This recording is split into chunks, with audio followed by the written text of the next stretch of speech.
3, 2, 1.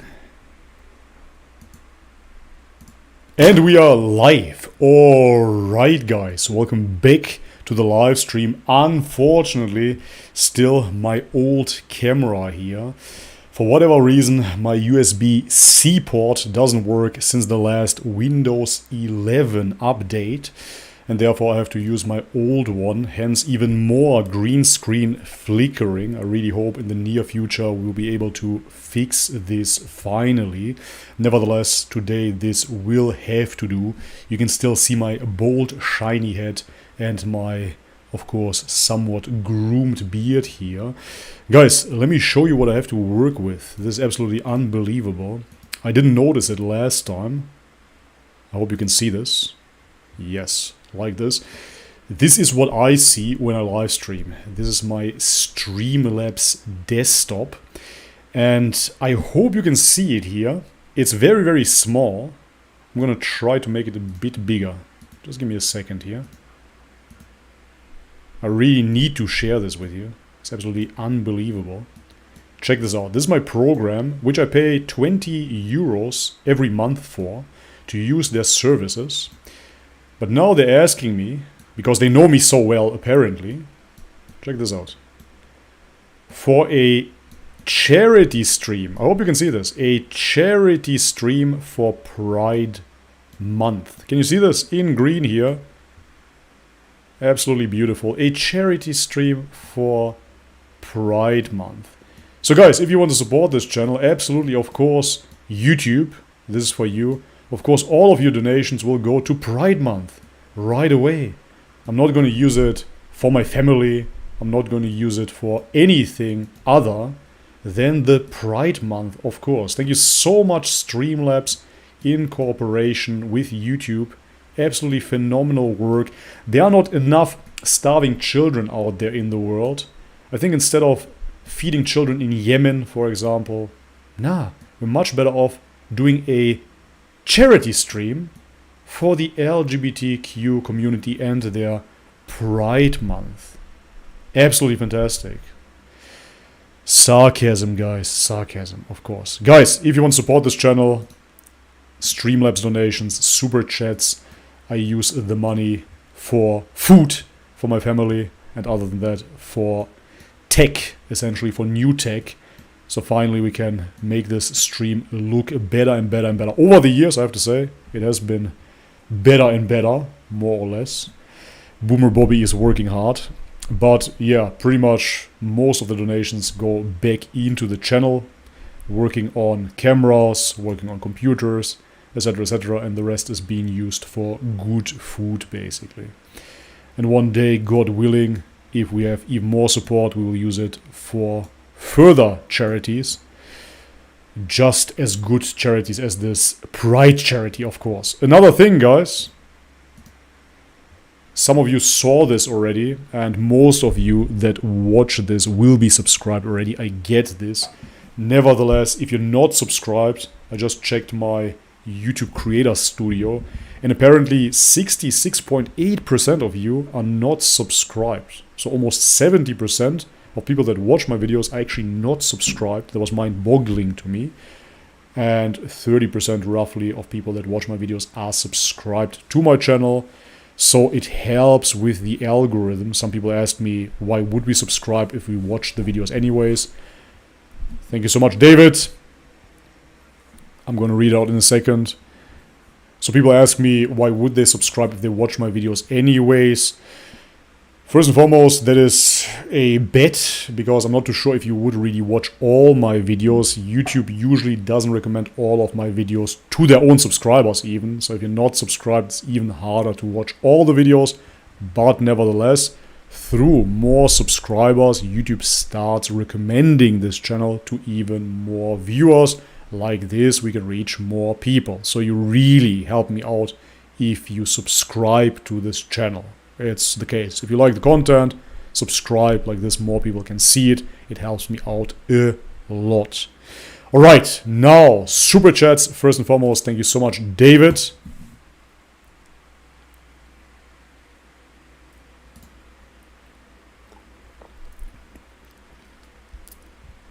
I appreciate it. Long time no see, by the way. Has been a while. He says, well, here I am back on my Sunday night shift. No way, man. That's amazing. Now that they have rolled back the mandates. Yo, yo, yo. Here's a little something to support the stream and content. My 9-year-old has been enjoying the vegan reaction videos. All the best. And as we can see, it's a $50 donation. Very generous. Thank you so much, David. Absolutely amazing. I appreciate it, brother. And greetings to your 9-year-old. I myself, I have a 1-year-old. He doesn't know yet that I'm doing YouTube. Someday he'll probably know that. As I said before, I would really love to show him around. But I want to keep him off social media. And moreover, lately I've been researching, and it's very, very dark. I don't want to dampen the mood here, but you have a lot of perverts online that actually exploit innocent child pictures and do God knows what with them. You don't want to imagine. It's really, really repulsive stuff. I saw, a lot of data on that, so therefore I'm keeping my child off the internet. Definitely disgusting. Anyways, David, thank you so much one more time, and I'm very, very glad to hear, of course, that you're back to the night shift, that everything worked out. I am very curious to see how it will develop. Here in Europe, here in France, where I'm at right now, everything is back to normal. It's absolutely mind-boggling to me, because we were awaiting the New World Order. Who knows? Maybe they postponed it a bit. I'm definitely, unfortunately, convinced that it will continue. But maybe we get a little breather at the moment, and then we're going to see how it will work out in the winter time and beyond. But anyways, be that as it may, for now we have a breather. For now everything is back to normal, thank God, and we can enjoy life as is. So thank you so much again, David. Happy to hear this. Now we have a super chat by Eli Odeka, $20. Thank you so much, Eli. With a smiley that says epic fail and a tear. That is sad. Where did we fail, Ellie? Why? Welcome everybody that is subscribing. Good to see. Thank you so much, guys. And now we have another super chat by Brian D. Guys, as always, I'm really trying to answer as many questions as possible, but super chats and Streamlabs, of course, will be prioritized. And like this, I can absolutely guaranteed answer your question. If you just post in the chat, I cannot guarantee an answer. Brian D. Hi Bobby, a while back you made a video about getting back into bodybuilding, if I remember correctly. Are you still doing that? How is it going? So yes, I'm taking it a bit more serious, but I have to say that honestly, I can't call this bodybuilding. I'm so focused on jiu-jitsu at the moment, and I've been going to the gym 3 times per week now, finally, slowly but surely. So right now I'm working from getting away from the dead bod, if nothing else. But this is definitely not bodybuilding the way that I know it. So right now, getting back into shape slowly but surely, so I don't look too much like a dad, even though I am one now. Very proud of that. But definitely not full-blown bodybuilding. Let's see how it goes. We have big plans coming up. So we have plans on moving as well. So depending on the location, it might be that I will get back more into bodybuilding. However, my passion, especially at the moment, is jiu-jitsu. Bodybuilding just doesn't fulfill me as it used to. I still enjoy the aesthetics of it. I still enjoy being strong, but it doesn't kick in as it used to. That's just the truth of it. I reckon if I would be in a environment where I have a lot of friends around me that are into bodybuilding, then that could be a motivating factor to pump some iron together. But like this, I really cannot motivate myself too much. So I'm working on functionality basically for jiu-jitsu and working on getting somewhat back into shape. Thank you so much, Brian. I appreciate it. Anastas Kostov super chatted 511. Thank you so much, brother. Applause. And no question attached, unfortunately. No question attached, no smiley, but thank you very much for the pet lever. I appreciate it. Okay, now, as I said, I'm going to try to answer as many questions as I can, but if you want your question answered under guarantee and oath, then super chats and better yet Streamlabs donations are the way to go. Thank you very much for that. React to the dart debates. Yeah, I'm not going to react to 1.5 or 2 hour videos. That's not feasible. I don't think anybody would watch that anyways. So I'm going to react to 10, 20-minute tops videos in length. Sheikh Imran Hussein, I know him. That's very, very interesting stuff.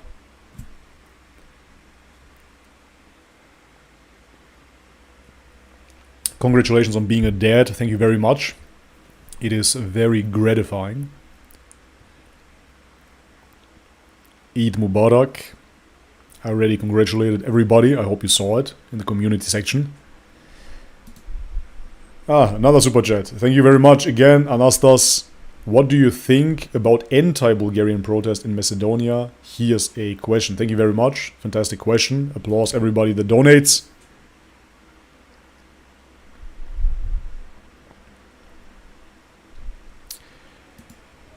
I said it before. For me, it is crystal clear. That is my son in the background screaming. For him, it's crystal clear as well. Even though he's only half Macedonian.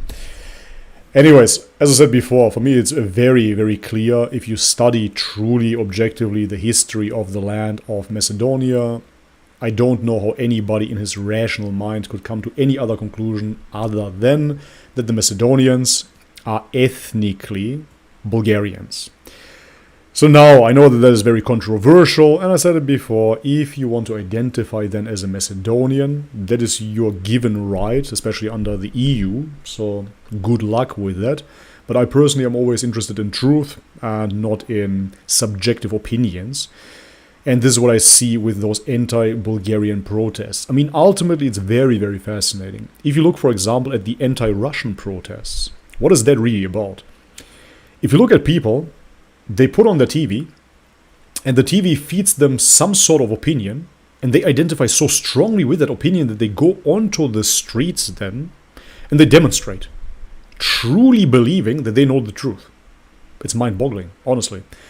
I have my opinions about Russia and Ukraine, sure, but at the same time, how can I be so certain that I'm going to go out to the street now and demonstrate about it? Wow.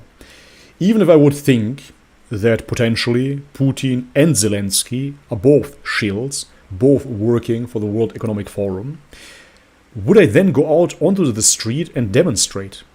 For what? This is so mind-boggling to me. And therefore I saw it here in Europe. They just told them, Putin bad, Russia evil, Ukraine good. And so therefore they went on the street with banners, F Putin, Putin equals AH, 88, you know what I'm talking about. Yada yada yada. Totally convinced, 100% certain. Yes, this is it. I'm standing for justice. How? This is so wild. And the same applies, of course, to the anti-Bulgarian propaganda protests, call it what you will. They've been fed a certain narrative, and they believe it's the right thing now to hate those people because Bulgaria is suppressing Macedonia. They're not accepting Macedonia, even though Bulgaria has been helping Macedonia from the start. There's not one single country on this planet that has helped Macedonia more than Bulgaria. Ever. Hands down. That's basically what it is. And this is why you see, of course, that the people that go to the street and demonstrate against Bulgaria are simply brainwashed. Simple as that. But ultimately, unfortunately, I have to say that 99% of protests are just brainwashing, and they are steered and they're controlled anyways, because the guys up top, they actually want you to demonstrate for those causes. For climate change, they want you to demonstrate. For climate justice, for veganism, all of that. It's all controlled. So yeah, those are basically my thoughts. It's brainwashing of the masses. People believe what you tell them, and therefore they think they're fighting for Macedonia. In reality, they're destroying their own country, not understanding it. Thank you very much, brother. I appreciate it. VY has donated $10. Thank you so much, VY. Man, today was hot, dude. I'm so thirsty. Uncle Bobby. Yes, it's me, Uncle Boomer Bobby. If you could, even if you disagree, but from your experiences, what would you recommend as a jumpstart detox to regaining health from just eating processed foods? What ingredients would you recommend during a 14 to 21 cleanse? Interesting question. So for me, and I've been through basically all of it, I've been down the raw vegan route, I've been down the fruitarian route, I've been down the juice fast route, I've been down the dry fast route, the water fast route, the 1 meal per day, all kinds of herbs, all kinds of detox methods, enemas even, absolutely repulsive stuff, and a little bit gay as well, if you ask me. But anyway, so I did it basically all, and ultimately I can say that the real detox for me was the carnivore diet. Because like that, you cut out essentially all processed food. You don't have to rely on many ingredients, but rather you can simply eat meat. Like that, your body really finds rest, predominantly raw meat as well, if you can. And like that, you get into ketosis as well, which can be very beneficial for quote-unquote detoxing. I find a ketogenic carnivore diet, predominantly raw, absolutely fantastic for a reset. Absolutely beautiful. But other than that, if you really want to go hard for whatever reason, you could starve yourself for a while. So you could do a water fast. Javid, good to see you, bro. Gonna read it out in a second. You could do a water fast for 3 days, for example. That would be very radical in that sense, even though I did a 10-day water fast as well. And that could detox. But yet again, detox, ultimately, as long as your organs are intact, you will detox either way. So it's much better to simply give your body nutritious food, healthy food, which is essentially food for the body. No toxic, quote-unquote, foods, even though they're not foods, such as many plant foods with the anti-nutrients. And therefore, a carnivore diet is simply fantastic for a, again, quote-unquote, detox. You cut out all the anti-nutrient-laden plant foods, and you simply eat well-digestible, raw meat. You can have some seared steaks. I would even not eat anything else other than beef for a while, just to keep it very simple. Like that, your body can rest, get into ketosis for a while. Regulate insulin sensitivity, again, is the perfect thing to do. So I cannot sit here and recommend a juice fast. I find it absolutely ridiculous. Doesn't do anything, to be totally honest. Just sugar roller coaster. So therefore, if you want to fast, do a water fast. Simple. You could do a water fast with added salt. There's an option too. And other than that, simply carnivore diet. Ketogenic. Just based on meat. Simple. Thank you very much for the donation. I hope this answered your question. Honestly, don't fall for the detox scam. It's not going to help you. I wouldn't add any herbs to it, spices, BS like that. Stick with water if you want to detox yet again, or simply carnivore. Javid, good to see you, brother. Long time no see. $10, appreciate it. What up, Bobby? I found a restaurant in Miami called the Wagyu Bar. I ate foie gras with my steak for the first time. Oh my word. It was like warm butter. Have you tried this? I sent you pictures of it on Insta chat. Okay, let's see. No, I haven't tried it, man. Because believe it or not, dear vegans, I really hope you're listening to this. Dear Bobby here, the anti-vegan and vicious carnivore and just anti-animal, animal hater, animal torturer, flesh eater. Yours truly. I actually don't like the idea of force-feeding ducks, believe it or not. Yes, I don't think it's smart to do that and essentially initiate fatty liver disease in those ducks. I don't think that is healthy. And if it's not healthy for the duck, I personally don't think it's healthy for me either. And therefore, even though in France, I'm not eating foie gras, believe it or not. I had the chance many times, of course, to eat foie gras, but I haven't tried it. I imagine it to be quite tasty, of course, because, let's face it, everything that is a fancy food is very, very tasty, and France is known for a lot of delicacies. But no, I haven't tried it. Maybe I will give it a go here and there just to have a look before I leave, maybe. But ethically, believe it or not, really, I'm not a fan of force-feeding ducks. Anyways, let me see the pictures. That's Jared. Okay, that looks pretty good, I have to say. Check this out, guys. Let's see. Here we go. Like this, you can see it. Fancy, fancy, fancy, fancy schmancy, David. That looks really good, man. Delicious. Absolutely delicious, man. So, for people that don't know, foie gras. Thank you again, Anasta. I was going to read it out in a second, brother. So, for people that don't know, this is a liver of a duck. Liver pate, mostly. Of a duck that has been force-fed with a funnel, essentially. So it develops fatty liver disease. And that's why the liver tastes so good, because it's so fatty. So it's essentially a sick duck. But yeah, I heard it tastes really, really good. Of course. Anyhow, thank you so much again for the support, brother. Enjoy that foie gras. Let me just close this down here. Fantastico. Thank you.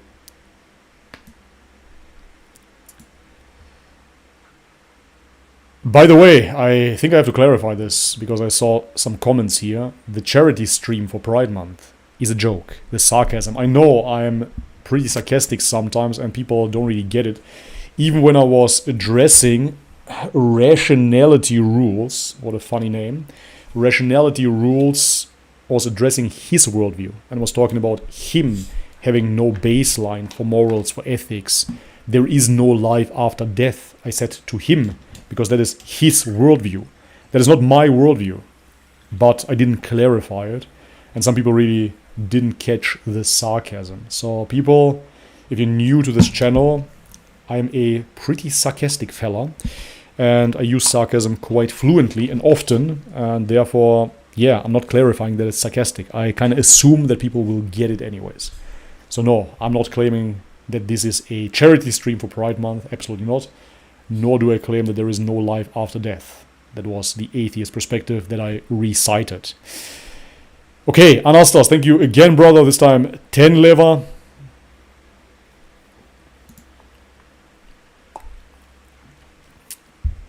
Our brothers do not understand that if there is war, all of us ready to die for Macedonia, and they call us fascist and hate us. Why? It's just, I really appreciate your opinion on this topic.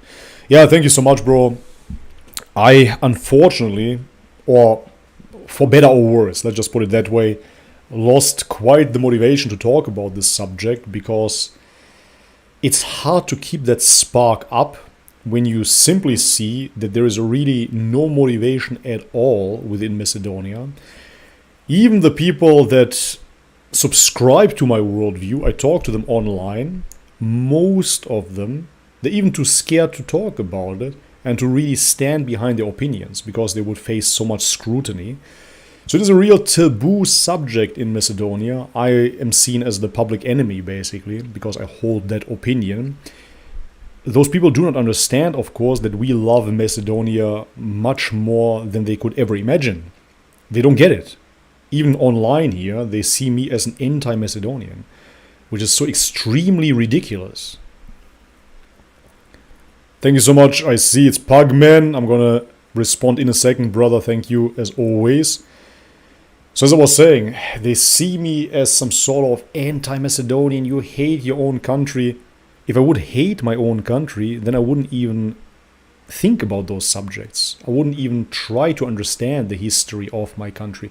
I wouldn't even try to understand the relations between our neighbors, etc., etc. I wouldn't even try to understand what the Serbian influence has been on Macedonia. But yeah, they don't understand it. They just hear, oh, Bulgarophile. That's what it is. He hates Macedonians. He loves Bulgaria. He wants our country to disappear. They don't get it. They don't understand that together we would be so much stronger, of course. And they've been fed communist lies. I said it many times before. They simply see Bulgaria as the occupier and the Serb as the friend. Don't get me wrong, guys. I have friends everywhere. In Serbia, in Croatia. I love all people. That's not the thing. But politically speaking, Serbia has done us quite well in comparison to Bulgaria, which has done nothing wrong. So now, have there been, let's say, Bulgarian soldiers during all of that conflict, and they might have behaved in a certain way that left a mark in Macedonia? Sure, absolutely. People are flawed, politicians are flawed, authorities are flawed, but that doesn't say anything about the ethnicity, that doesn't say anything about our common history, that doesn't say anything about us as people. And so therefore, if you ask Macedonians, they would probably rather give up their country and belong to Serbia than to Bulgaria. It's quite a shame to see what has happened, but of course, mainly they simply want to stay Macedonian, and that's basically it. Very, very fascinating for me to learn about it and to see how brainwashed we've been. This, on that note, for people to understand as well, made me question my own faith, made me really look into Islam, because I was really curious after that to see how I've been manipulated. Because as a 16-year-old, for example, I was so convinced that I'm a Macedonian, and I was convinced that we are fighting the Turks and the Albanians are enemies. I talked about it many times before. It's very, very shocking, because oftentimes we think we are so objective, but we haven't done enough self-reflection. And if you really start reflecting, then you see, wow, man, I have so many assumptions that are just that. They're infused assumptions, and I haven't put them there myself, that is for sure. So much identification with certain ideologies that are not really yours. It's not even your fight. It's quite amazing. And now people, they stand behind Macedonia and against Bulgaria, even though that is not their fight at all. Those countries, now separated, could of course flourish as one country, would be already in the EU as well, if that is what they really want. I personally do not want it. But nevertheless, ultimately, this is the reason, because they're growing up with that propaganda. This is why they see Bulgaria as the occupier, and this is why they think the Bulgarians hate them. They really believe the Bulgarians want to take over their country. That's the narrative. Okay, Pugman, as always, the biggest supporter of Bobby's Perspective, hands down. We have a whopping $100. Absolutely unbelievable. Pugman is truly blessed. It's really, really amazing, man. If anybody deserves his Tesla and his Porsche, it's Pugman. Check out his channel. There he is showing his spaceships. I told you before, yes, I'm not a Tesla guy, but his cars, let's say they're presentable. Very, very amazing stuff. He's doing it on his channel. Hasn't uploaded much lately though, Pugman. We're waiting for content. Anyways, thank you so much again. I said it multiple times before. Can't thank Pugman enough for his support. I always wonder how this even happens. Honestly, I'm just here running my mouth, babbling, and people really support. It's tremendous. It's really, it's really mind-blowing. I still don't understand it. Anyways, I'm appreciated. Thank you so much. Pugman, he posted a YouTube video. So let me see if I can open this. Just 1 second. Hey, there's my son. He's trying to sleep. Poopy, puppy, bleh, bleh. Yep, that is not Uncle Bobby. That is Daddy Bobby. Okay, just 1 second, Mr. Pugman. Let me try to open my dashboard here. I really don't get it. For whatever reason, here I'm going to show you. It's no joke. So you can see it. Here are the super chats. I hope you can see this. And here is this YouTube link that you posted. And if I click on it, this happens. And if I copy it, I can even do this. I can right click and copy, wow, but it's not copying. So yeah, technology. I'm still trying to get it somehow.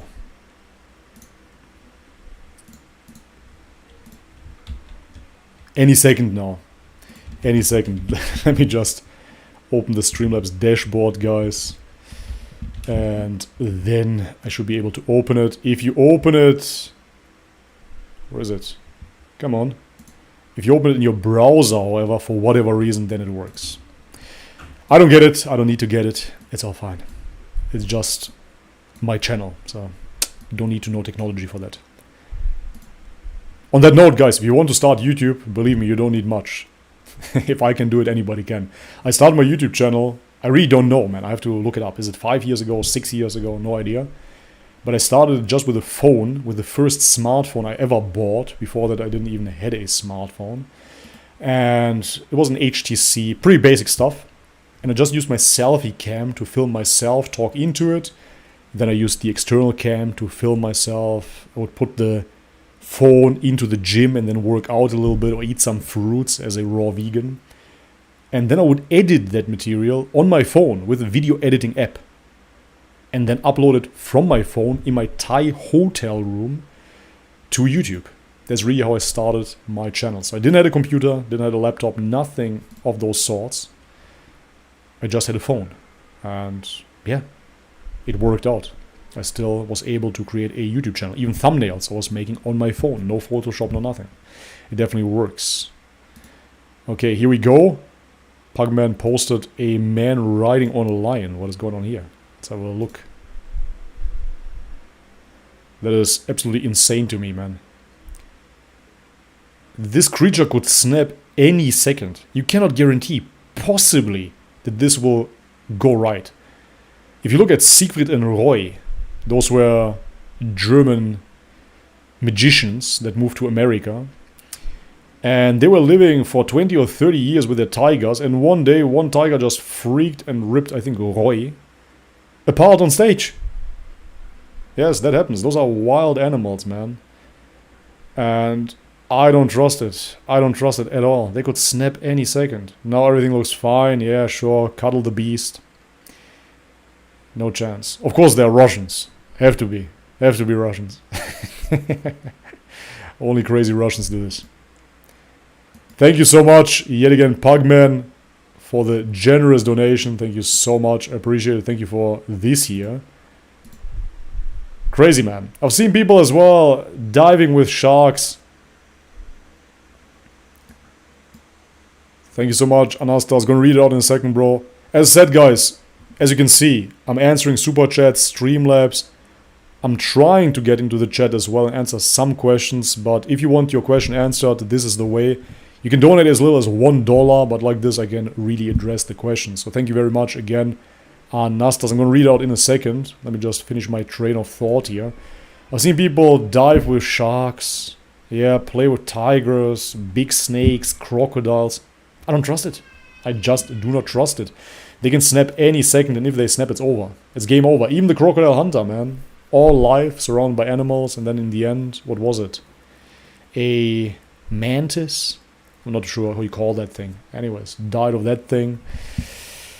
Nah, why would I trust a full-grown lion? For what exactly? Just get a dog and a cat, and you're good to go.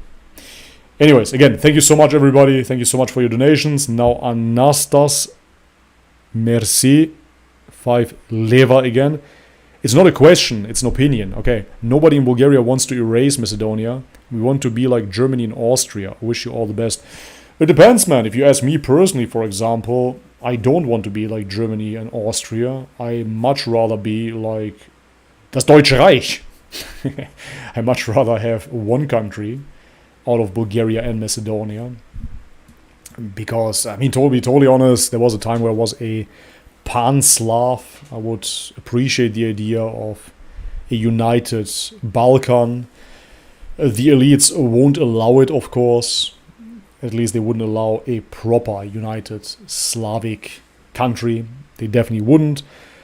But man, if France, look how big it is. If France can be one country, if Germany can be one country, if Russia can be one country, where I personally don't really agree with all of the countries being under Russia, but nevertheless, if they can do it, Macedonia, really? This piece of land has to be its own nation for what, really?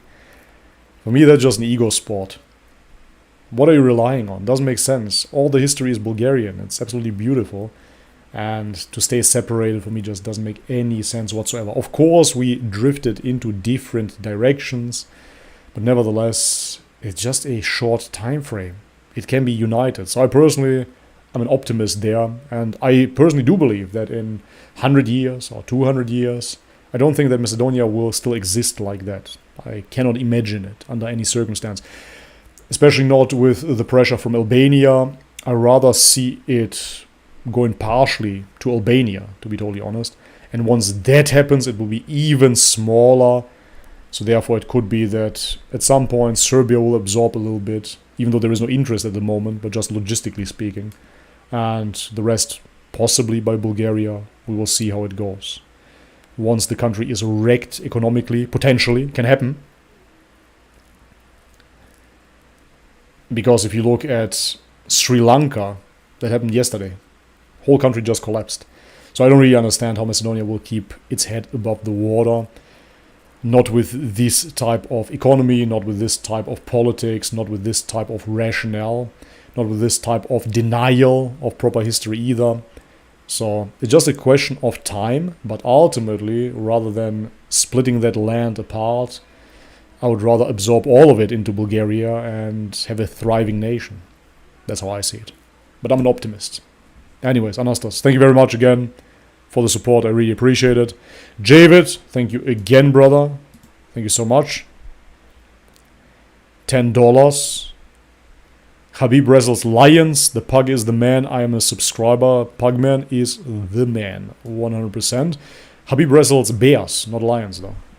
In Russia, in Dagestan, they have bears, and he was wrestling bears. Wasn't a full-grown bear, to be fair, but nevertheless a bear. Thank you so much again, Javid. Appreciate it, bro.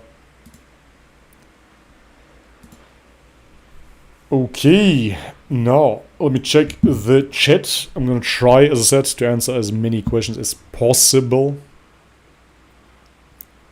A copyright claim was created. Thank you, YouTube. Nice. Those are messages that I get every day. Every day, a copyright claim here. Sure. Just take all you want, YouTube. Just destroy this channel already. Quite amazing. But hey, we won the appeal. We won the appeal. I said it last week. Very surprising, but very positive, of course. No sound effects from donations. Really?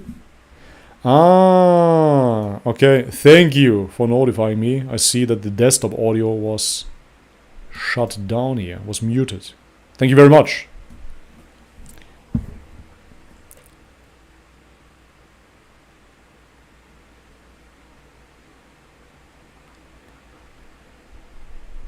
What are your thoughts on Christian Prince? For me personally, we live in such a protected world where we can sit comfortably in front of our screens and basically say all we want to say. Just 1 second, I have to activate something here. Okay, YouTube, okay. That's crazy, man. I'm just streaming, I'm getting strike after strike. Jerry Benscon tipped $1. Ricky Bibby. You missed one of my donations. Sorry for that, bro. Really? Have I? Let me just double check. Pardon, says Ricky Bibby. Let me see.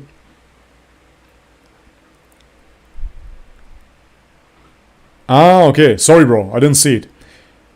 Javid donated $10 here. Is there, thank you again, and sorry that I didn't see it. Is there such a thing as ethical foie gras? I wouldn't know, I don't think so. I've heard of this being claimed. I sent you another picture. Wait till you see what I found parked next to me. Perhaps I'm being spied on. So I wouldn't know how that works, because naturally every animal has an instinct and they stop eating once they're nourished.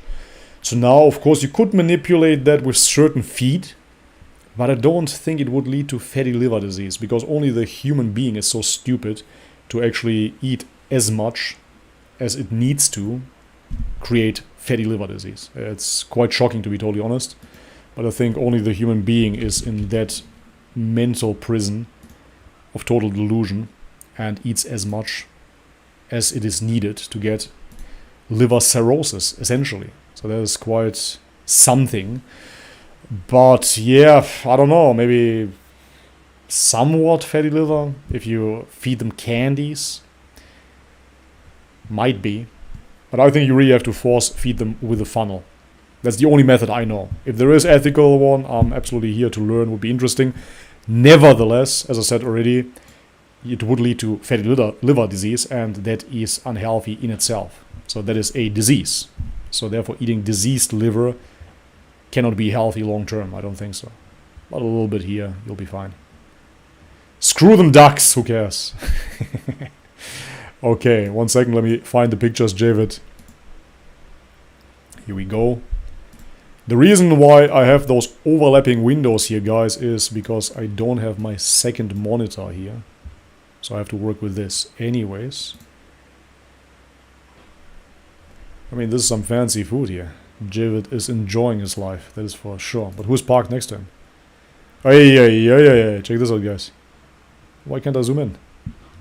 I can't zoom in. That's unfortunate.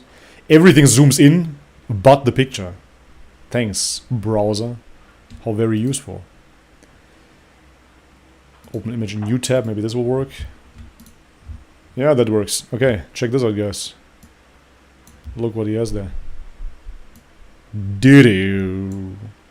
Scary stuff, man. There are many low-degree Masons as well. There's this fitness channel. Nowadays he doesn't generate many clicks anymore. Back in the day it was more. BioS3 TV. Jerry is his name, exactly. Now I remember. BioS3 TV. And this guy is a Mason. He's a Mason himself. But the first couple of degrees. So he sees it as something that helps him being disciplined. Something that keeps him on the straight path. He doesn't see it as something occult, even though it is so easy to look into and learn where it stems from and why it is occult. And satanic, ultimately. Anyways, thank you so much again, Javid. Sorry that I didn't see it, bro. Happens sometimes, but thank you for notifying. I appreciate it. Applause, everybody.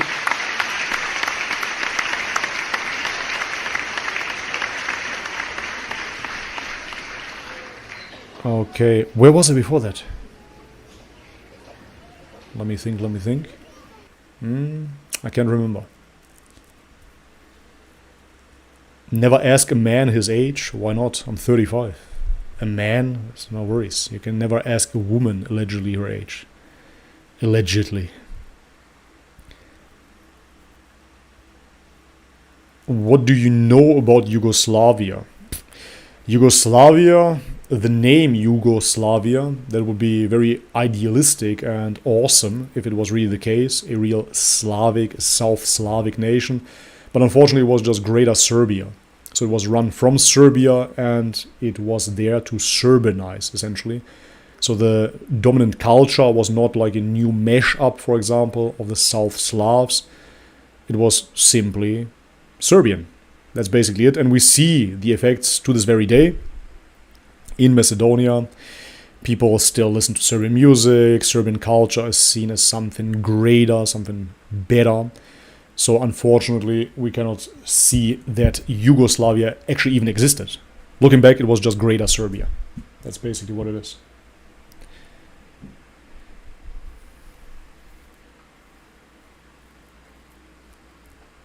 Ah, yeah, exactly. The thoughts on Christian Prince. Yeah, so as I was saying, we live in such a comfortable time where we can sit behind our screen and say basically whatever we want. You see that with plenty of YouTube channels. Me personally, I only say what I say here, the same way that I would say it in real life as well. I don't understand how people can build their online personas. I mean, I understand it, but I don't, if you know what I mean. I can get how people want to be certain personas on the internet, and this is where they feel great and grandiose and they run their mouth very disrespectfully often, but they cannot back it up in real life. That is 99% of YouTube. I personally do speak into my mic the way that I speak to anybody on the street as well, and people that met me in real life, they will say the same. So I'm basically always the same. That's me. Would be kind of hard to keep up an act all the time, so no thank you very much. Anyways, why do I say this? I say this because it is very, very easy to be behind your screen and talk crap. But if I see a Christian Prince, which by the way is definitely not a real Christian the way that he behaves from what I've seen, and who is really a real Christian nowadays, but he doesn't even show his face. That's pathetic. I don't have any respect for such people, honestly. If you have a message and people will say, yeah, but it is because the Muslims want to kill him. Come on, guys. What's up with Apostate, whatever? What's up with David Wood? They've been doing this stuff for quite some time now, haven't been killed. If you want to do it, if you really stand behind it, if you are a follower of Christ, you believe he will protect you, just show your face, man. What is this? There's this guy in Germany as well. His name is Ex-Muslims Clarify, something on those lines in German. And he's showing himself. People tried to kill him. Hey, okay, if you really believe in your message, no worries. Then you can say it and show your face. So that's why, me personally, I don't have any respect for this man. He never shows his face. Why would I listen to him? That's my thoughts about him.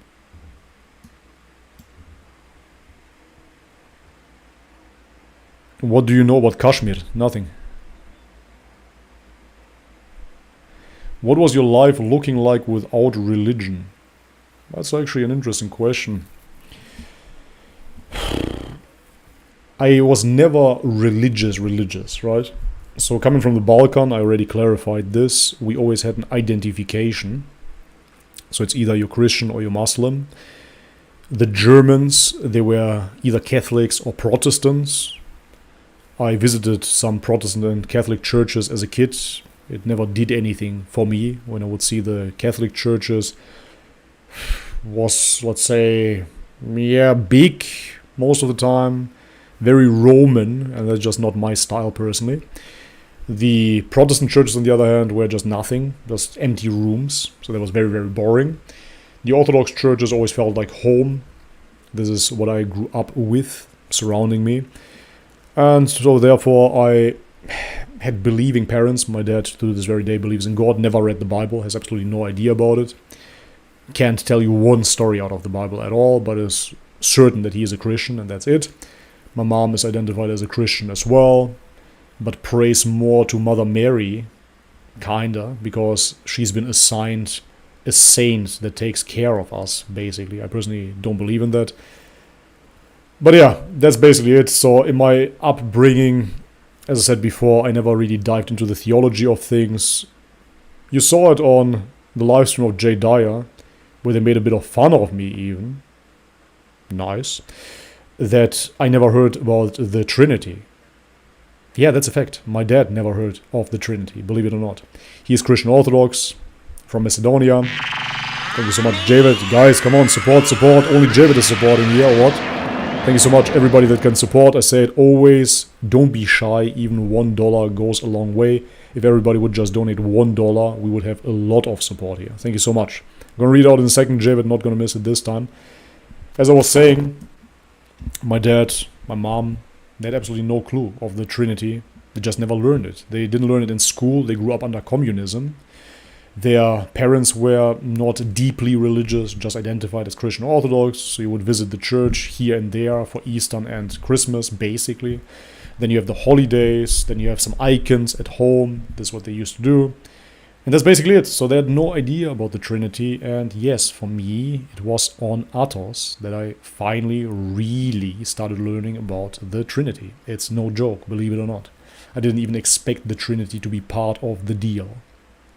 That's it. Dear Christian Orthodox converts. Anyhow, that is that. And now let me just answer the super chat real quick. Super chats always have priority. Thank you again, Javid. I really appreciate it, man. He says, Goatis is live now too. I asked what he thinks of you. He says you don't show up on his feed. So he works. Thank you so much. Ready to clear. Appreciate it, bro. Let me just finish the super chat here, and then I'm going to get into it. So he doesn't follow you too much. He liked seeing your kid eat raw meat and says you're cool, but you might not like him because you might be religious. Nah, man, that's what people get twisted. No matter what religion I would subscribe to. Thank you so much, Adam. Appreciate it. No matter what religion I subscribe to or not, I am extremely, as gay as that sounds nowadays, open-minded. But I really am. So when I became ex-vegan and anti-vegan, I still had a friend at least that was full-blown vegan. And nowadays he's not anymore. It was absolutely beautiful to see. But he stayed vegan, oh man, I don't know, for 6 years or something like that, and continued vegetarianism after that. We always stayed friends. I have plenty of friends that disagree with me and have different opinions, and I appreciate that. So about religion, I fully understand as well that dogmatic thinking about religion doesn't allow open-mindedness oftentimes, and therefore it is something that in certain religious people can be such a disgusting trait. Let's put it simple. But yeah, I don't have that. So for me, that he is identified with nature, I guess, I see a lot of fallacies that can come up from that worldview. For example, if you say there is no good and evil, but then clearly you can see that you have certain preferences, that certain preferences are good and certain preferences are not good, then I think that ultimately you will end up in hypocrisy. That's just what I see when we logically deconstruct a certain worldview. That's basically it. But Sverige himself, in case he watches this, nah man, I think he did absolutely great in promoting eating raw meat and debunking veganism, so therefore he has my appreciation there. And he can drink as much blood as he wants to. I'm not gonna get butthurt about that and scream demon or anything on those lines. It's really fine. I appreciate his worldview as is. All good, all cool. Even though we disagree on many levels. Anyways, thank you very much, Javid, yet again. I appreciate it. Freddy Leclerc tipped $3. Merci beaucoup. Thank you. Do you think aliens are just humans from the future? It makes sense with how fast technology is changing, possible time travel, advanced spaceships, etc. If they are humans from the future or humans that just got further on other planes of existence, then I would say that those spaceships that are coming down here might be just drones or some type of drone. So I don't think it would be very feasible for humans from the future to travel over here in their own bodies if everything is really constructed the way that we are being told. That's that. But I personally am not too sure that we are being visited really and that it's not some sort of military technology, aka Project Bluebeam. So that's how I see it. So if they are from the future, potentially, sure, then I don't think they are coming here, but they're sending some advanced drones down here. Even if you look at the footage, again, I don't know how real it is, but they're defying gravity quite often, and I think you would get quite sick sitting in that thing as a human. So I think if it is a drone, that would be much more feasible. Even for that distant travel, of course. Why would you sit there for 300 years or whatnot? Yeah, that's how I see it. Thank you very much for the donation, Freddy Leclerc. I appreciate it.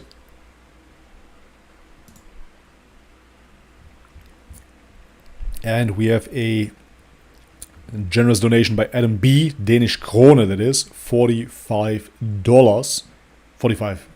Exactly. Danish krone, that is. $45. 100 yen. Thank you very much for the 45 Danish krone. Adam B. I appreciate it. Thank you everybody for the support.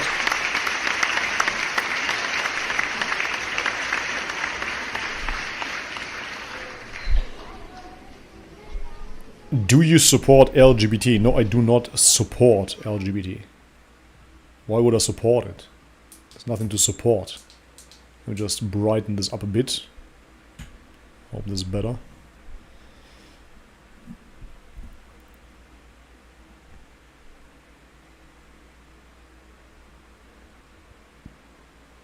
Steady Eddie, new sub here. Aloha, Bobby. Aloha, bro. Welcome to the channel. I appreciate it, man. Thank you. Thank you for subscribing. As I said in the beginning, guys, I hope you can see this. Here we go. Boom. And now let me adjust my camera again. It's flickering. Here we are. So as I was saying, 66.8, almost 70% of my viewers are actually not subscribed. Thank you again, Javid. Thank you everybody that is donating. Let me just adjust this quickly. I'm kind of dissolving, but better than green screen background, no? Let me try something. More or less. Okay, good enough. Almost 70% of my viewers are not subscribed to the channel, and only 30% of my viewers are watching my content, apparently. So if you haven't subscribed, guys, it helps the channel tremendously. It really does. I know it doesn't seem like much for you watching, but this little click on the subscribe button and the little alarm bell really goes a long, long way. Like this, YouTube actually starts to recommend my channel to other viewers. And lately it has been doing that. So that's quite amazing. It is just due to your support. So without you, I cannot do it, obviously.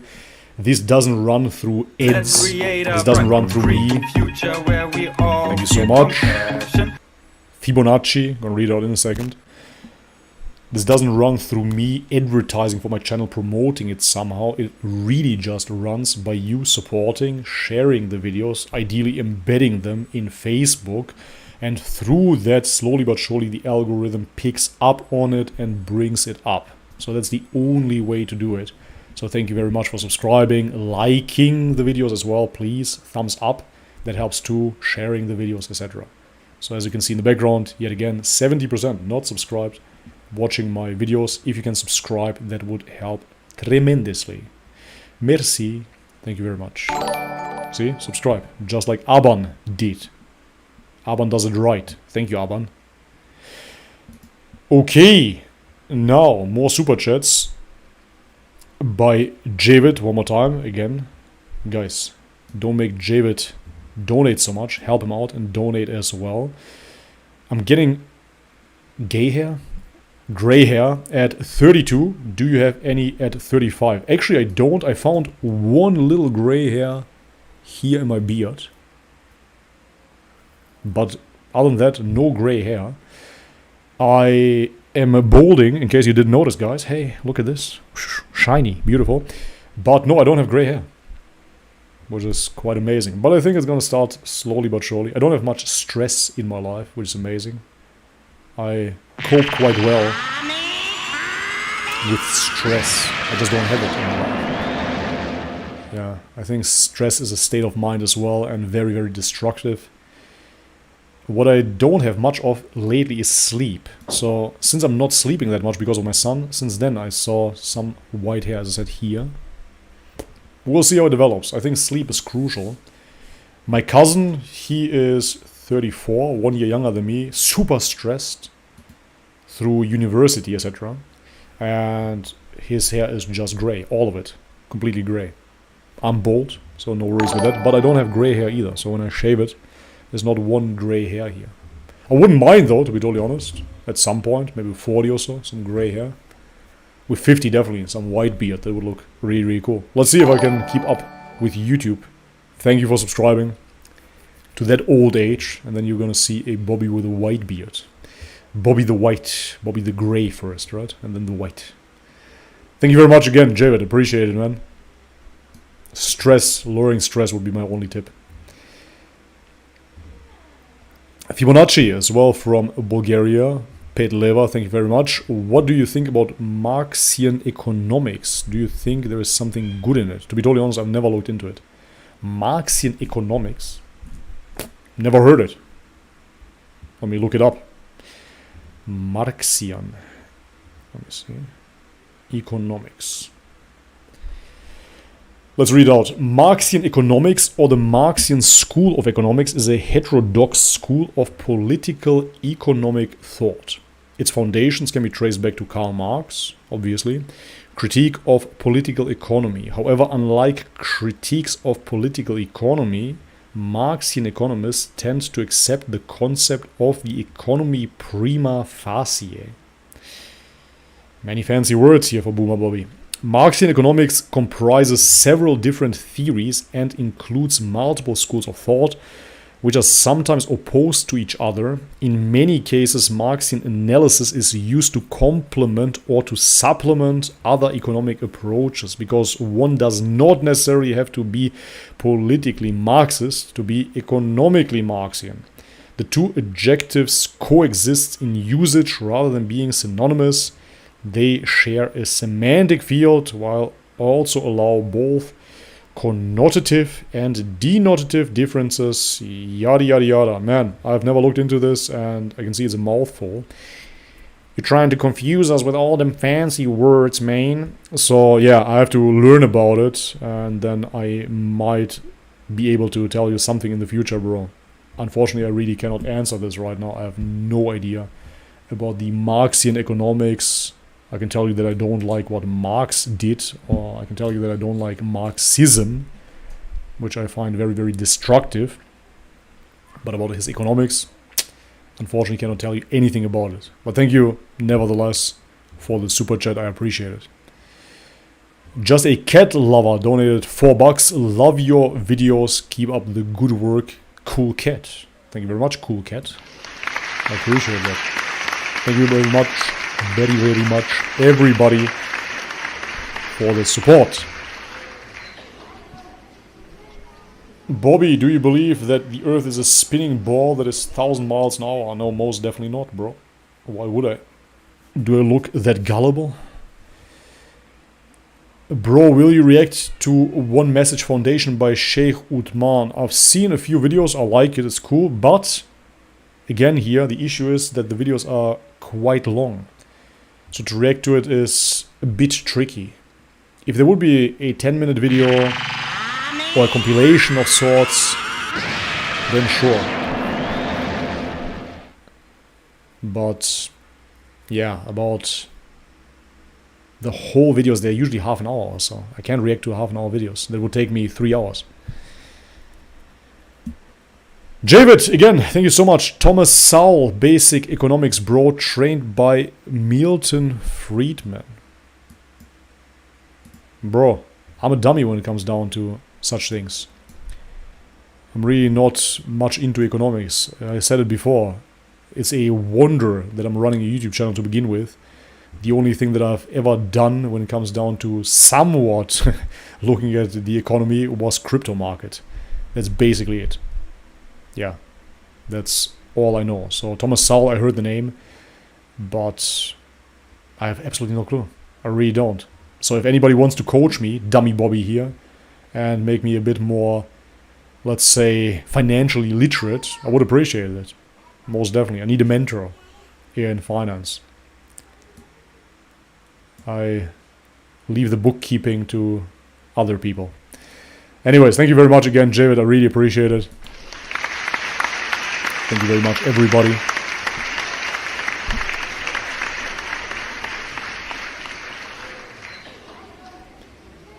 Anti-Vegan Tuesday. Can't wait to watch. I'm in the ER. Why are you in the ER? Emergency room. What happened? The carnivore diet killed you. Don't say that out loud. The vegan's gonna be all over us Tuesday. Keep it a secret.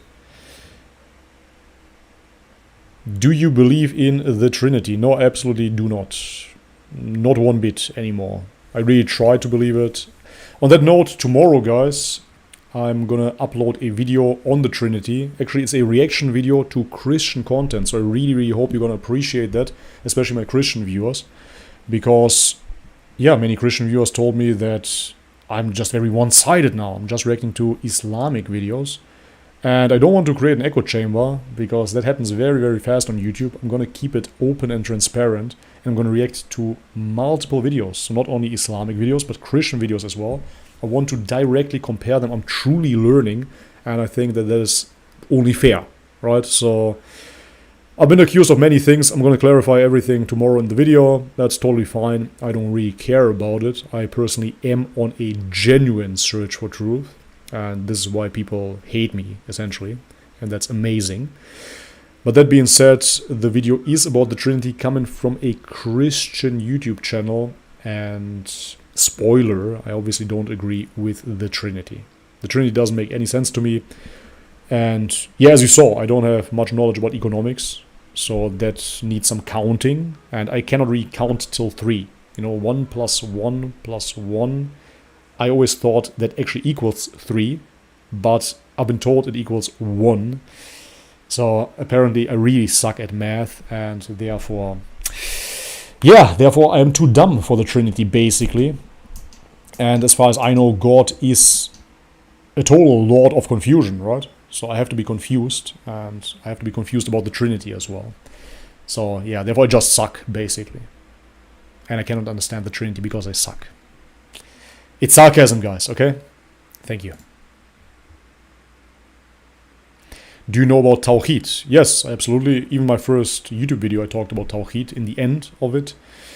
In a few reaction videos, I said as well that I agree with Tawheed. Honestly, I don't understand how you can't agree with Tawheed. I think you have to jump through all kinds of mental hoops and do mental gymnastics to not agree with Tawheed, which is the oneness of God, the total oneness of God. So, yeah, I don't really understand why people find that so complicated or even further now blasphemous, right, to say that God is one, a perfect union, essentially. Anyways, guys, as I said, I'm really trying to answer as many chat questions as I can. It's impossible. Thank you very much for the participation. It's quite amazing. We have so many questions here. I'm really trying to answer as many as I can, but ultimately it is impossible to answer every chat question. So if you really want your questions answered, Streamlabs donations, it is here in the chat box, just linked up there, or super chats work too as well. Man, today, I see.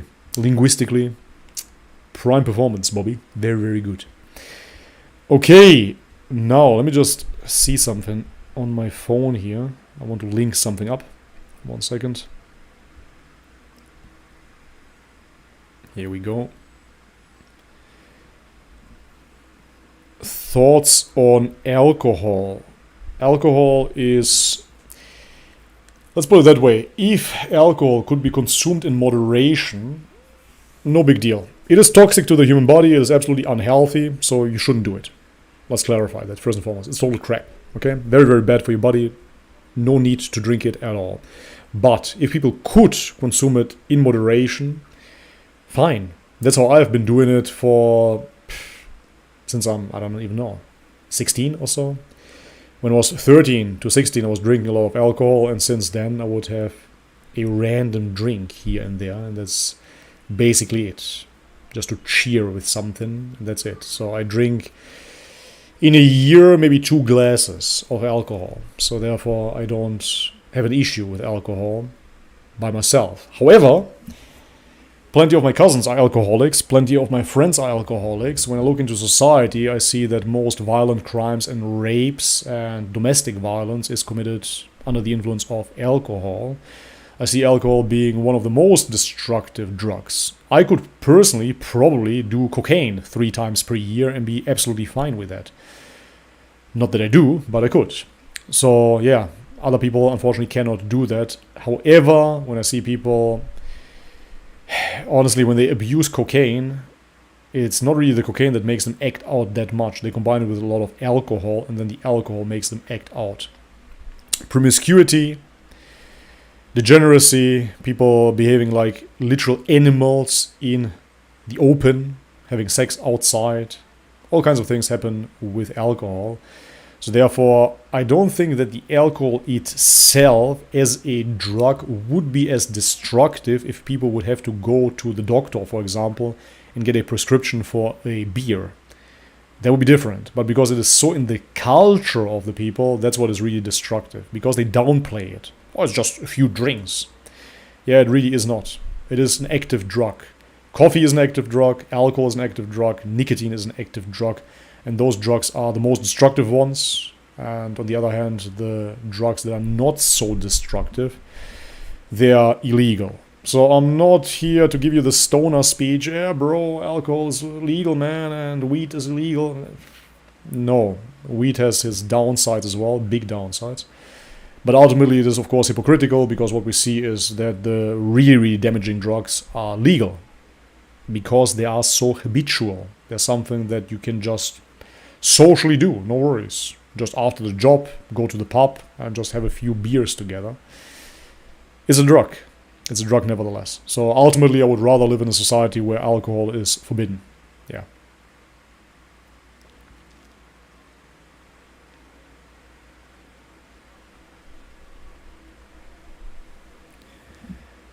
Are you familiar with debate streams like EFDAW? No, I'm not. Thought Adventure Podcast? No. Blogging Theology, I've gotten this recommendation quite a bit. I know Paul from Blogging Theology. I like his work, for sure. Very interesting stuff. I like your videos on Islam. What is the latest? What are the latest things you found interesting on your journey? So lately I've been reading books about Prophet Muhammad, The Sealed Nectar, and the biography based on the earliest sources by Martin Links. Interesting stuff.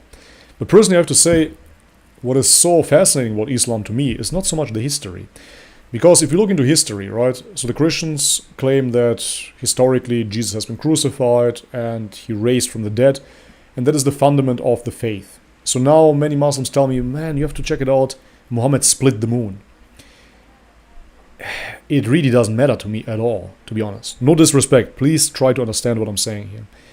I'm not really fascinated by historical evidence one way or the other. Moses split the sea, and people are in awe. That might be the case. Jesus raised people from the dead. Sure, cool. Miracles. As believers, we believe in miracles. Fantastic, no worries. But that is not what you keep here in the now.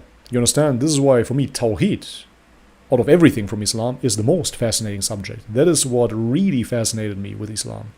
It was not associating anything with God. That pureness in that message, that clarity, that's what's really fascinating to me. So now the life of Muhammad, again, no disrespect here, please don't understand it wrong, is interesting to me to learn about. I am interested in general in history, but it's not really the make or break point here. When people point the finger and say, oh, Muhammad did this and he went to war. Or other people say, yet again, he split the moon, he did this and that, he traveled to the heavens. Okay, there's no way for me to know that. So those are belief systems, those are faith statements. And that is totally alright. We all have our belief systems, faith systems. Some people, as I said, they believe that Jesus raised from the dead. Others believe that Muhammad went to the moon, split the moon, excuse me. Other people believe that Moses split the sea, whatever, right? I don't know what they believe about the Buddha, that he levitated maybe. So there are certain belief systems, and they might be true. Yet again, it could be. But that really won't define your connection with God. I believe what will define your connection with God is if you truly understand God, who God is, and how God wants you to be in relation to Him. That's the most important thing for me personally. To understand what God wants me to be, how God wants me to be, in what relation I stand to God, now, here, directly. Not yesterday, Let's create not tomorrow. a bright, green future where we all feel compassion. Thank you very much for the super chats. Again, guys, I have to return to the super chats. Thank you as well for the chats here. I'm trying to respond to as many as I can, as I said, but ultimately super chats will be prioritized. Freddy Leclerc, $1. As I said, guys, even $1 answers the question. Thank you very much. Are you done with using psychedelics? Very interesting question. Honestly, on that note, I'm thinking about playing Jay Dyer's stream, because there have been some statements made about me, about psychedelics as well. You know what? I'm gonna play it, that video. Just give me a second. If I find it. Or if... it's okay. Somebody cut out that video from the live stream, so I'm just gonna play that video. I'm not gonna click on the live stream itself, because I don't have the timestamps. Just give me a second here. Wow. I'm in my Telegram group here right now, just checking something. Okay. Thank you guys. Thank you so much. Okay, here we go. Desktop. Okay, fantastic.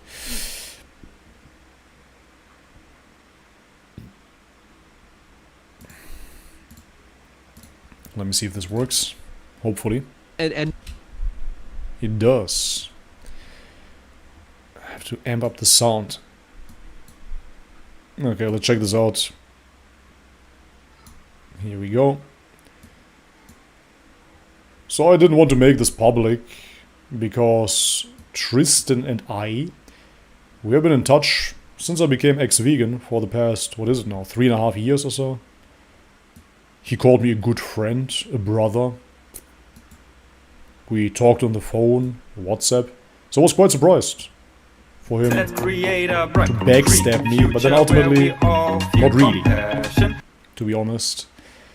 Because unfortunately he has those character traits of being backstabbing. Not very nice. Disappointing, I have to say. But nevertheless, I'm gonna play the video because of your question, Freddy. Because of your question about psychedelics. I'm gonna play this video and then I'm gonna answer about the psychedelics. But you also see this at like a more subtle level too, you know, like there'll be a YouTube channel. I'm trying to think of an example, like Bobby's Perspective, right? I'm trying to think of an example. Like, who could it be? He already knew that he's going to talk about me, of course. Tristan, come on, man. Right, like he has this YouTube channel. He's talking about veganism. He realizes veganism is fake, adopts some arguments from Christians, claims he's Christian Orthodox, which doesn't even exist, right? He's an Orthodox Christian. Right. I am Christian Orthodox. Hey, all right, guys. Congratulations, Tristan. Now you became a vegan gains, ultimately. You're imitating me with a rolling R, as if I'm talking like this. But I'm certainly not, and our WhatsApp messages would show that, of course. We exchanged so many WhatsApp messages, talked over the years. You never made fun of my accent whilst talking to me. I didn't know that you were thinking like that about me, just some foreigner with a Russian/Indian accent, apparently. I didn't know that. Moreover, he calls me, there are certain YouTube channels. Again, we've been in touch for 3 years. You called me a brother, a friend. You invited me to your house. You wanted me to meet your family. And now you call me just a YouTube channel. Why didn't you reach out to me? We had Jonathan Irizarry in the chat, and we've been in touch since Thailand as well. Over 3 years now. He's a Christian, and I love Jonathan, but we disagree, I'm sure, on the Christian theology, and he will disagree with Islam, but he wrote me personally, sent me some videos about the Trinity. He addressed me personally. He didn't make a YouTube video about me. It was very bitchy, to be honest. On my journey in the mushroom told me that I will become a Christian. So, then all of a sudden he's a Christian, right? And then now whatever, this whittles out for a little bit, and now he's a Muslim, right? Now he's mixing his psychedelic stuff with promoting. Okay, so I'm not a Muslim. I haven't converted. Again, you could have just asked me, or just look into my channel and you will see that it says Christian reacts to. So yeah, that implies that I'm still a Christian, basically. But now as somebody that has been born into Christian orthodoxy, not Orthodox Christian, I'm still going to use it, Christian orthodoxy, my friend. As somebody that has been born into it, now 2 Americans will tell me that I got it all wrong, of course, and that I am an undercover Muslim, apparently. They will tell me more about my faith. They never stepped foot on Mount Athos. They never talked to any priest from Greece. They never saw anything on the Balkans in relation to the church and how the church has been influencing the Balkans. They're living in America, Tristan, South America, and they're going to tell me that I did it wrong, basically, like the vegans did. So this is nothing new. Psychedelic stuff with... So now, again, he got it wrong. No, I'm not a Muslim. I'm learning about Islam. And moreover, how am I mixing psychedelics with Islam now? Anybody of my Muslim viewers, can you please clarify this for me so I can understand this? Apparently, I'm mixing psychedelics with Islam now. Didn't you see? Just last Friday, I went to the mosque on psychedelics, guys, and did a video about it. Yay!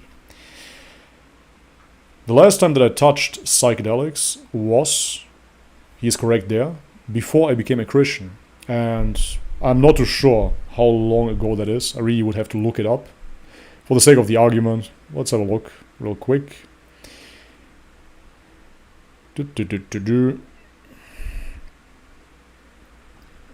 I think it's 2.5 years, 3 years. I'll have a look.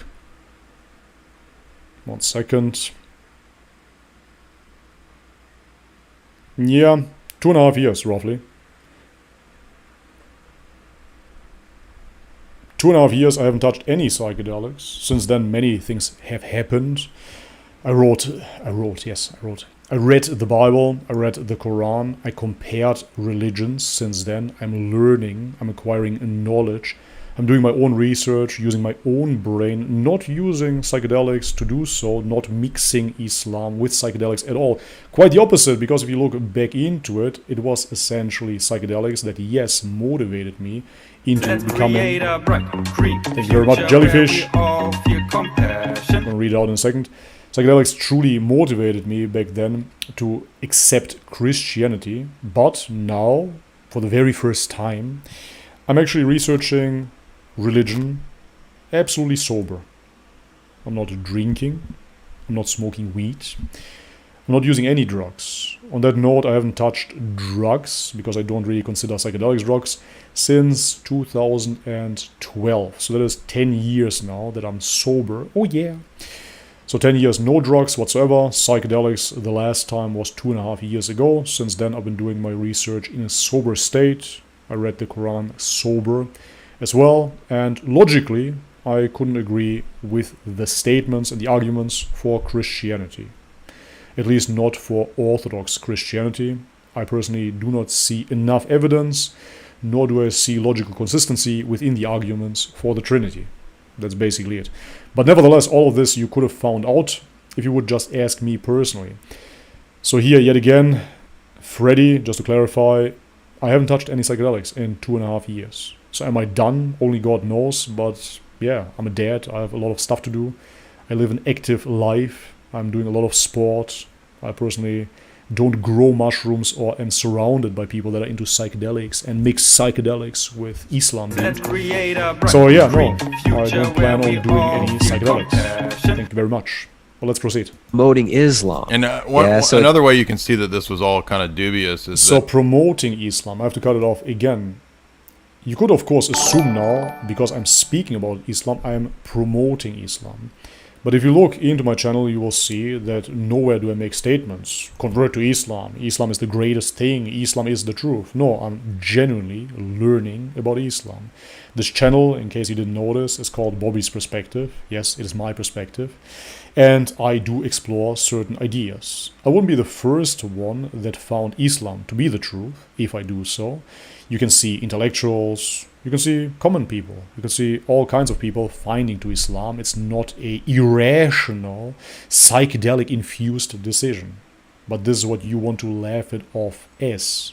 And this is why you, essentially, behave like a vegan. That's really what you do.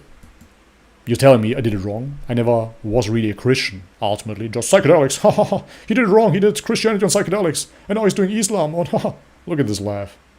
You're such a snake, man. Why? Very, very disappointing. This psychedelic, psychedelic stuff with psychedelic promoting stuff. Islam. And another way you can see that this was... Do you really believe what you just said there? And you're talking about me as if you don't know me, man. It's really unbelievable. For 3 years we've been in touch, man. Really disappointing. 3 years on the phone, WhatsApp messages. You played my WhatsApp messages to your wife, you said. You're listening to it together. What is this? Right, you made me essentially into a friend, into a brother. That's what you told me, at least. And now you're smirking, they're making fun, being proud that you're imitating me badly. It's all kind of dubious is that, Bobby claims to have been Orthodox, and then like he goes to Mount Athos and he's like, I never heard of the doctrine of Trinity. Like you've never heard of the doctrine of Trinity, you were blown away. Jedediah is fantastic at doing impersonations, especially the Terence McKenna one is absolutely hilarious. I love it. But there was a bad Bobby impersonation as well. What are you doing, guys? Come on, you can do better. Anyways, as I was saying in the beginning of this live stream, in case you see this, in case you watch this, yes, it's true. I never heard of the Trinity, believe it or not. On the Balkan, not many people know about it either. We grew up under communism. My parents grew up under communism in Yugoslavia, and religion was basically banned, so they didn't learn much about it. They were religious by affiliation. The context was that the Slavs were Orthodox, and the Albanians were Muslim, the Bosnians converted to Islam as well. That's basically it. So they didn't know much about that. They knew the characters, the biblical characters, some of them, like Jesus and Mary, basically. They might have heard about the Holy Spirit, but never as a package deal, believe it or not. I know that sounds totally crazy to you, because you guys converted to Orthodoxy, and through that you learned a lot about it, because this became your field of interest. Obviously, you convert to something, and you're going to be more pious even than believers that are born as that affiliation. However, no, it's true. My dad is 65 years old now, and I talked about the Trinity with him last year for the very first time, and he never heard about it. He thought that when I was telling him about it, that this is something that Muslims believe in. And he said, that is so ridiculous. Why would you believe in that? It doesn't make any sense. And I told him, yeah, man, I know, but this is what we supposedly believe in. Yeah. And I think that as a common man, you should be able to at least grasp a basic concept of God, such as, hey, God is one, and not God is three in one. Very, very confusing. Why would God reveal that, even if it would further confuse people? I don't think that is right. I don't think it makes any sense whatsoever that God holds an intellectual monopoly on his being. Anyways, you can think what you want. I don't really care. But to clarify it to my viewers as well, I think that's actually interesting. My dad never heard of the Trinity, my uncles, my grandparents, no idea about it, and neither did I. So yes, I personally went to Mount Athos, actually did a pilgrimage to Mount Athos, but I was never Orthodox. Get it? And up there I started learning more and more, and I was confronted by the Trinity and the way it is supposed to exist. And that was the biggest deal breaker for me. Yes. Probably I just didn't have the Holy Spirit in me, right? No, but that was the biggest deal breaker. It didn't add up, didn't make sense. Wasn't even congruent with the Bible at all, and wasn't congruent with innate predisposition, I would say. But that, of course, makes Tristan laugh. But I mean, come on. It's really sad. I mean, it's very obviously, you see people. I think there's something about like the hypnosis, the self-hypnosis. Okay, if it is really so sad, yet again, I'm your brother in Christ, right? Remember? So if I'm your bro, and you find it sad, why wouldn't you just reach out? Just shoot me a text. You have my WhatsApp. Just shoot me a text, clarify what you think, ask questions. But you couldn't do that. Had to go public and smirk. So sad. So sad. Obviously, you see people.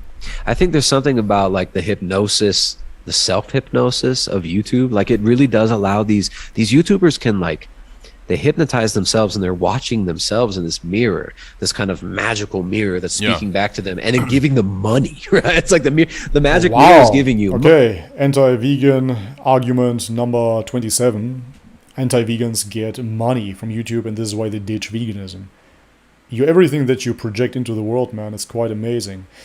Moreover, I'm not a little bitch, so I'm not gonna play the audio clips from Tristan here. I would never do that. You don't have to worry about it. You don't have to go through your messages and delete them now or anything on those lines. Tristan, I'm not gonna play your audio mails. I'm not a little female. But that being said, this is actually the talk that we had, I think last year or so. We talked about this. We talked about YouTubers and how it can be hypnotizing for themselves. They're jumping through the hoops of the algorithm, and like that, they are training themselves basically into becoming good YouTube puppies, and the YouTube algorithm is rewarding them with clicks, etc., etc.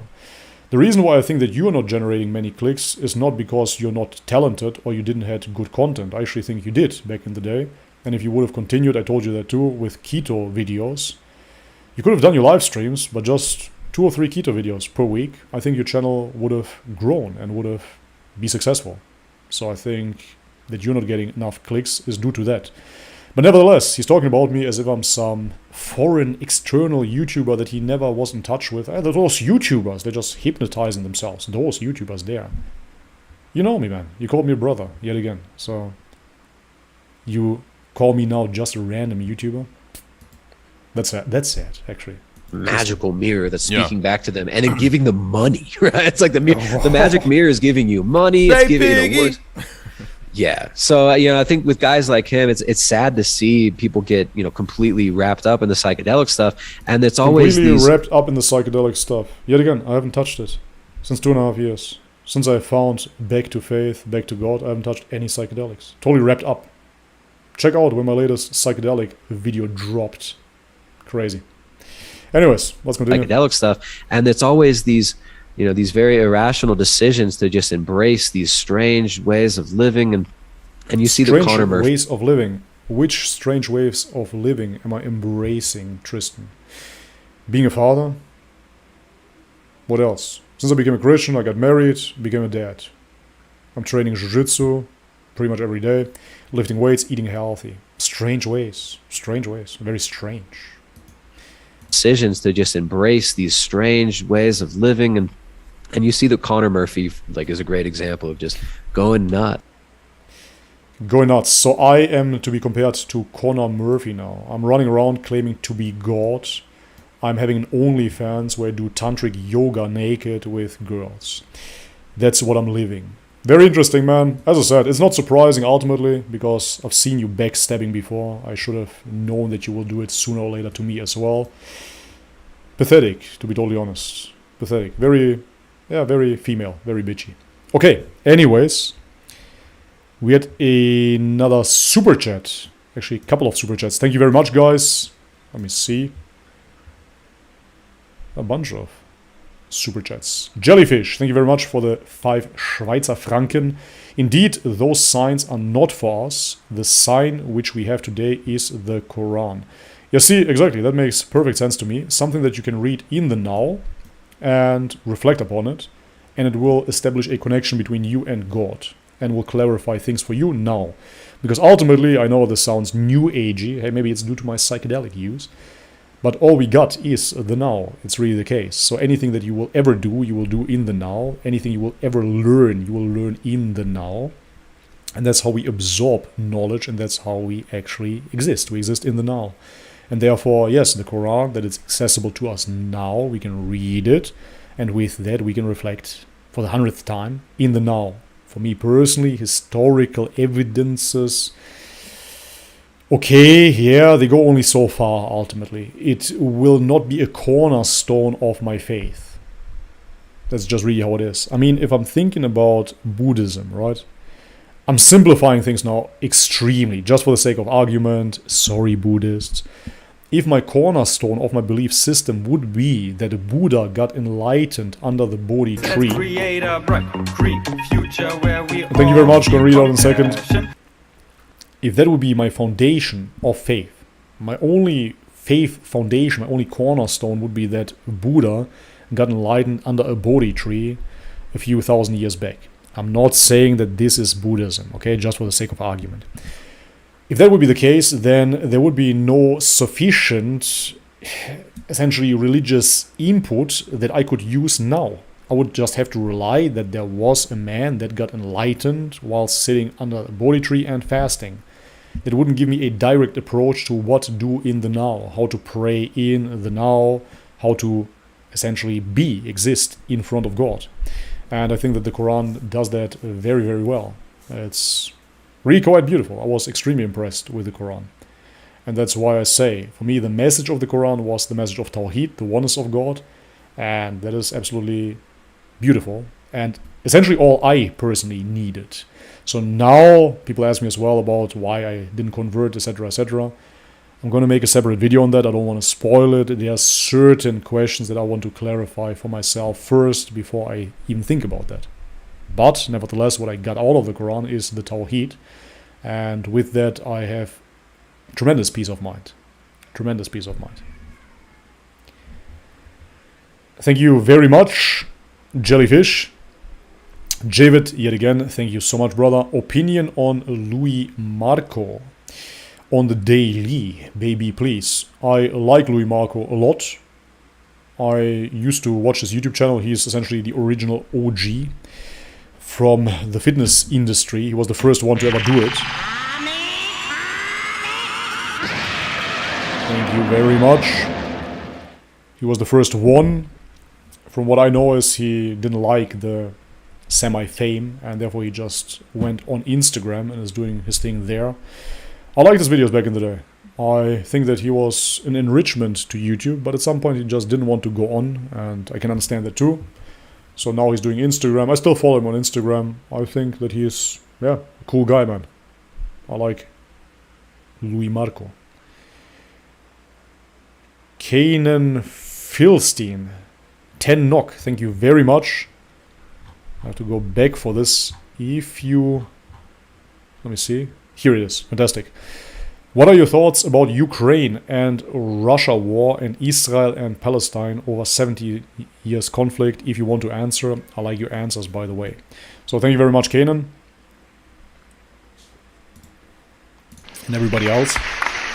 Give you an applause.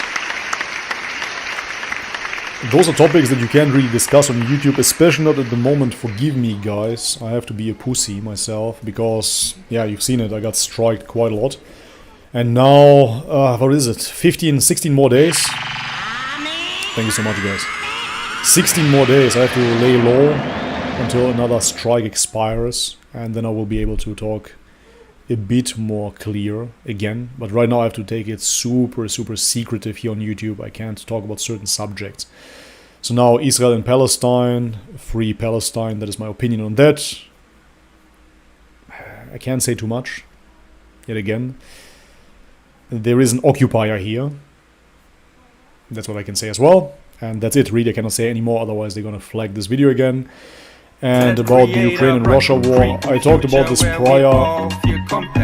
Personally, I base my opinion on the opposite of what media, mass media, social media wants me to think. And so mass media was promoting Ukraine. I saw that Ukraine is funded by NATO, essentially, and ultimately I would rather take the Russian side. But at the same time, Putin is definitely not innocent, ex-KGB agent, in contact with the World Economic Forum. So ultimately I see just two sides playing out the roles. And during that process, they are genociding their own people because, let's face it, the Russians and the Ukrainian are essentially one people. There is no difference. They're speaking Russian. They're white Europeans, and they're killing themselves, ultimately, for nothing. That's how I see that. And this is unfortunately all I can say here because, again, otherwise we're going to get striked. But nevertheless, thank you very much, Kanan. I appreciate it. Jellyfish, I think this was... this was about the last video that I reacted to. Sounds just like he's a little jealous. Again, I think it's just his mental state. Because he backstabbed Frank, Sverige, and many, many other people as well. It's between him and God. He's a Christian after all, right? I'm not, but he is. Kanan donated as well. Thank you very much for the 50 knock. I appreciate it. What are your thoughts? Oh no, that was it. Sorry. Mohammed Magdi super chatted Egyptian pounds. I think that was right. 20 Egyptian pounds. Thank you so much. Contact EF Dawa if you get questions about Islam. Thank you very much. I might. I'll see about it. Javid again, thank you so much, brother, for all of your support. I appreciate it. With all that money, I have to try foie gras now, myself, I guess. I have to enjoy the lifestyle of the rich and famous. I bought his wife's cookbook. I remember you had him on stream. Who else has this guy backstabbed? Why is he doing this? Have you guys not spoke in a while? Sorry, Bobby.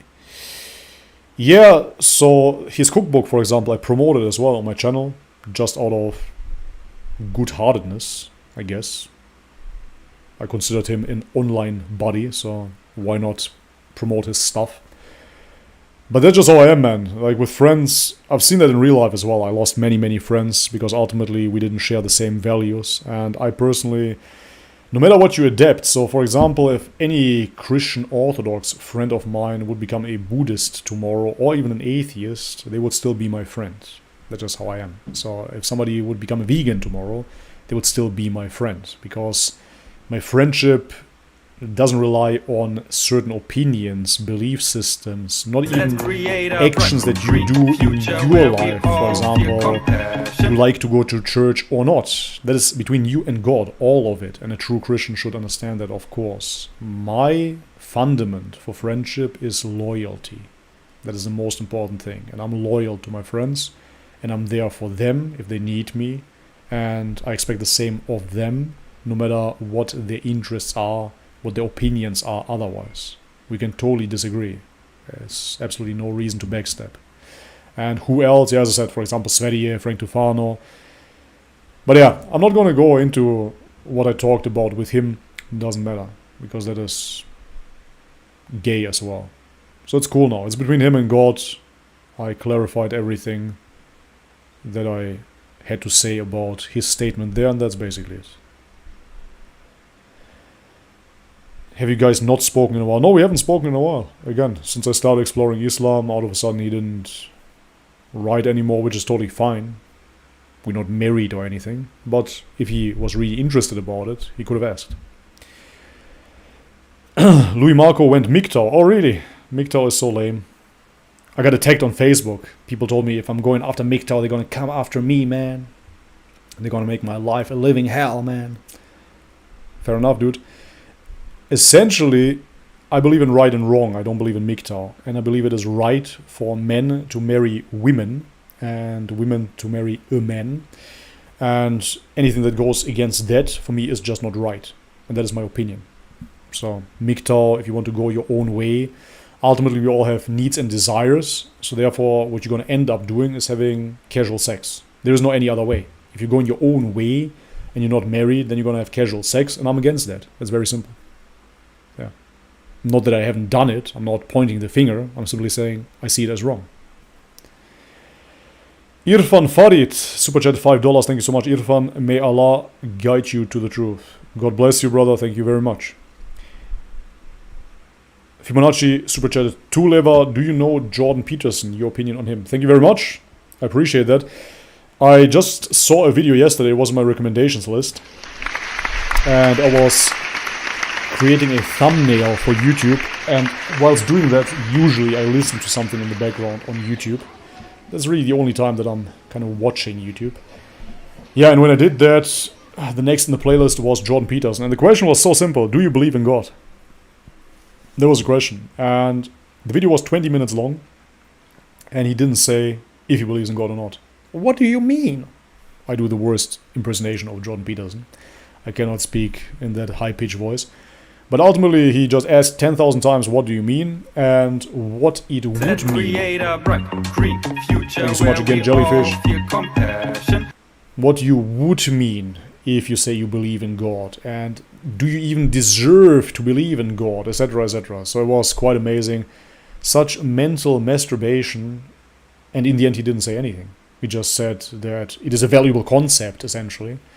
But he didn't just answer if he believes in God, yes or no. That's so wild. And I do believe that Jordan Peterson has many, many valuable things to say. Otherwise, he wouldn't be so widespread throughout the internet. There's definitely a lot of value within what he says. But at the same time, I believe he just uses too many words to get anything across and sometimes nothing across. So I do appreciate intellectualism. I'm not an intellectual myself. I do appreciate it. But it has to lead to something. And if it's just a huge lead up to nothing in the end, there's no answer to the question, what is it really for? Why would you do it? So yeah, I think he has certain intellectual battles to fight with himself before he can simply submit to the truth that there is God. Why not just accept that there is God and just say, yes, I believe in God. That's it. It's so simple. Life is very simple, essentially, but people make it so complicated, man. Honestly. There is God. I believe in God. I believe there is a necessary being that created everything. That this being is the origin of all existence, and that our existence is contingent, and that our existence couldn't even be in existence without his existence. It is intertwined. He's one. He's the perfect union. There is no division within him. And no matter how we try to describe him, we will always fail, because he transcends all concepts, including all human words. That's him. Deal with it. Done. Very, very simple. But somehow people can't really do that. To simplify it even more, there is one God. That's it. Javid donated again. First, we have 1 second. Jellyfish. I myself am from North Macedonia. What do you think about the country currently? Ever planning to go there and build something up? I do have a flat in Macedonia and a house in Macedonia. I used to really want to live in Macedonia. Nowadays, not so much anymore. I'm going to visit very soon. I'm going to holidays, actually in 3 weeks. I'm going to Macedonia. Let's see how they will welcome me there. Maybe I'm going to get screamed on the street because I'm a traitor. But yeah, my current thought, as I said before, man, I personally see the history being falsified within Macedonia. I would rather see a flourishing friendship between Bulgaria and Macedonia. Ultimately, one country would be even better. But I see that we somehow have a curse on us and that there has to be even more suffering on the Balkans, apparently. It really needs a proper direction, and unfortunately the politicians are so corrupt and so evil that they lead us astray every single time. Since forever, basically. So it has been just major suffering on the Balkans, and unfortunately those people cannot flourish. On top of that, huge identification with the West, trying to become the West, which is kind of saddening because we're not the West. We really are not. We're the Balkan, and it would be much more beautiful to see our own culture flourish rather than adopting Lidl, McDonald's, and all that crap. That's how I see it. Anyways, thank you very much, Jellyfish, appreciate it. Javid, one more time. Louis is against casual sex also. Some say MGTOW is about avoiding women like monks. Okay, then I would just call it monk life. That's fine. If you do it that way, no worries. If you want to concentrate on yourself, you don't want to be promiscuous, you don't want to have sex outside of marriage, it's better. I personally don't think it's going to work.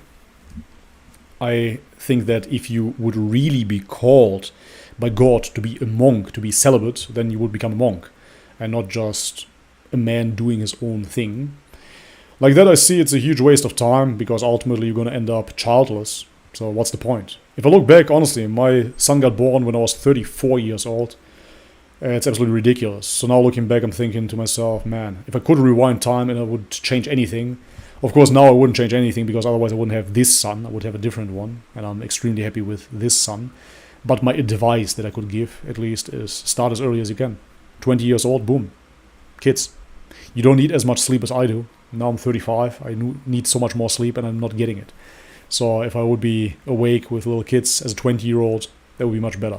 But at the same time, my environment was different. In my 20s, I was a crazy idiot, ultimately. And therefore, I needed that time. In a different environment, however, people would be mature a bit earlier. So, yeah, MGTOW, even in that context, if you're not committing your life to God and you want to become monastic, what's the point, man? You're just going to go after your own desires and avoid sex and then ultimately not have kids. What's the point? I don't get it. Okay, anyways, those were the super chats. Thank you very much yet again for the tremendous support. Appreciate it. I hope I didn't miss anything. Guys, let me know in the YouTube chat if I missed any super chats or Streamlabs donations. I hope not. Sometimes it does happen. So please let me know. If I missed something, I'm going to look that up. Okay.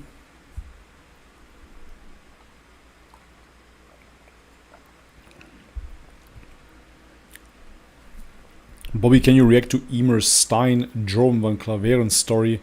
Ex-far right Dutch politician turned Muslim. Yeah, I found that very fascinating, to be honest. Because I was sympathizing with right-wing ideas. So his story was very interesting. Unfortunately, most of them are very long. I will check out that video, God willing, and see how long it is. Yeah, Joram van Claveren. Not only was he a right-wing politician, thank you so much, guys.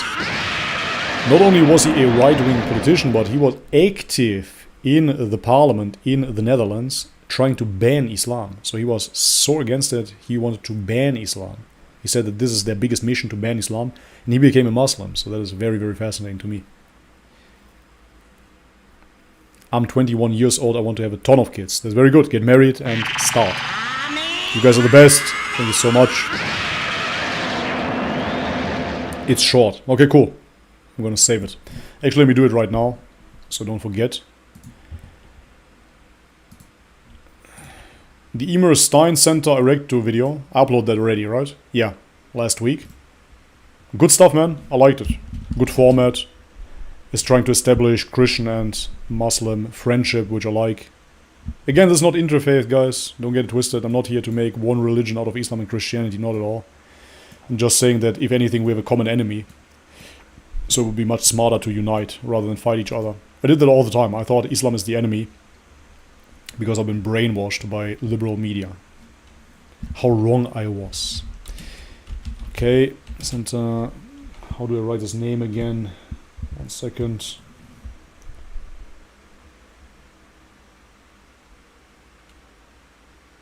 One second, guys.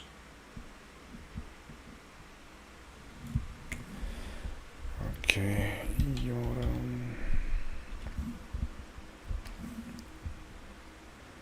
here we are. 6 minutes 46. Fantastic, man. Perfect to react to. This is really interesting for many of my viewers as well. That a right-winger, especially somebody that has a shaved head and looks literally like a right-winger, literally a Nazi. Oh, literally. So somebody like that can become a Muslim. That's very interesting, right? Okay, saved. Anyway, so yeah, I'm actually going to play it real quick here. Not the whole thing, just for people to see. The first time I saw him was, I believe, on Blogging Theology, to be totally honest. Here we go. Wow. Inception. Let me just minimize this real quick. Here we go. So yeah, Joram van Klaveren, Dutch guy. Dutch Parliament 2013. Daarnaast blijkt uit onderzoek dat antisemitisme en homofoob geweld velig tieren onder Marokkanen. De legitimatie voor deze ellende, de islam. Verzoekt de regering haar angstige en politiek correcte houding ten aanzien van de islam te laten varen en de negatieve invloed van deze kwaadaardige ideologie die moet worden tegengegaan. Verzoekt de regering de islam zoveel mogelijk uit Nederland te bannen. Dat gaat over tot de orde van de dag. So he wanted to ban Islam as much as possible.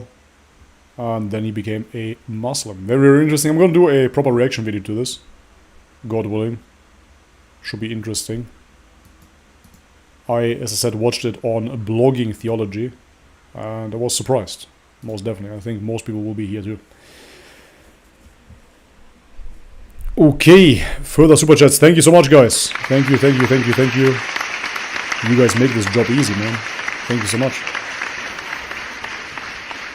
Hassan, $5. Thank you. There is no compulsion in religion. Bobby is asking the big questions and is getting the answers. Whoever you are, keep asking the big questions with your open heart. Whoever you are. Question is, are you brave and honest enough to admit it? Salute, Bobby. Thank you very much, Hassan. I appreciate it. I think ultimately we should never stop to question, because otherwise life gets very, very rigid and we become arrogant because we think we know it all. So if I learned anything of becoming vegan and then becoming ex-vegan, traveling the world, exploring religions, ultimately I learned, okay, there are certain faith-based belief systems that we can hold. They might be beneficial to our lives. Then there are certain things that we really believed we know for a fact, but ultimately we didn't know at all. We were very, very ignorant. And therefore, what else is left aside from really asking the honest questions and examining, thank you very, very much, and examining oneself ultimately to see which biases we feed to ourselves ultimately.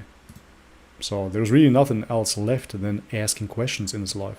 Just like a kid, even Jesus, man, if you believe in certain aspects of the Bible, even as Muslims, I really hope you do, because Jesus said to inherit the kingdom of God, we have to become like children. And ultimately, if you look at a child is asking questions, right? A child has no big ego, even ego at all, and is asking questions, wants to know, wants to understand. Is flexible, right? And that's very, very important. Because when we become rigid, super dogmatic, it doesn't work that way. That's why, even within religion, it can be dangerous. Even if you're holding on to the truth, it can be very dangerous if you become rigid with it. So keep an open mind like a child. Very important. Anyways, thank you very much, Hassan. Appreciate it. And Luca B. Good to see you, brother. Thank you very much for the donation of $10. Your thoughts on Andrew Tate. I saw you recently posted a video of him in the Telegram chat. Andrew Tate I find very, very entertaining. Obviously very successful. Respect for that. I think he accomplished quite a lot To drive a Bugatti Veyron is an accomplishment on its own. It's one of the most expensive cars in this world. I personally fully understand the allure of that lifestyle because I wanted to have exactly the same when I was in my 20s, early 20s. Nowadays, I would still definitely appreciate the Bugatti Veyron, that is for sure. That's my favorite car. But other than that, I personally don't appreciate the lifestyle with the girls. That's just me. That might sound very prude now again, but I'm at a stage in my life where I'm interested in marriage, where I'm interested in religion and faith. I had my fair share of sex, and I'm pretty satisfied as much as a man can be satisfied. I know we as men are always sexual beings, and of course we crave sex, and we find women desirable, no ifs and buts about it, but personally I'm just not keen on that lifestyle. That's all. But other than that, I find that he's a very, very cool guy. What I appreciate a lot is that he is absolutely transparent. He speaks without filters. You see that he speaks from a place of no fear, which is very, very rare nowadays. I agree with most of what he says, to be totally honest. He's right in many, many ways. And yeah, that's basically it. He seems like a cool guy. Absolutely. Okay. HHH. $2, thank you very much. Why do people hate the truth? I don't get it. Yeah, that is something even in the Bible. The truth will be hated. It's said in there as well. Ultimately, the truth, I see God as the truth. In Islam, you call God, you call Allah one of his names, Al-Haq, which is the ultimate truth.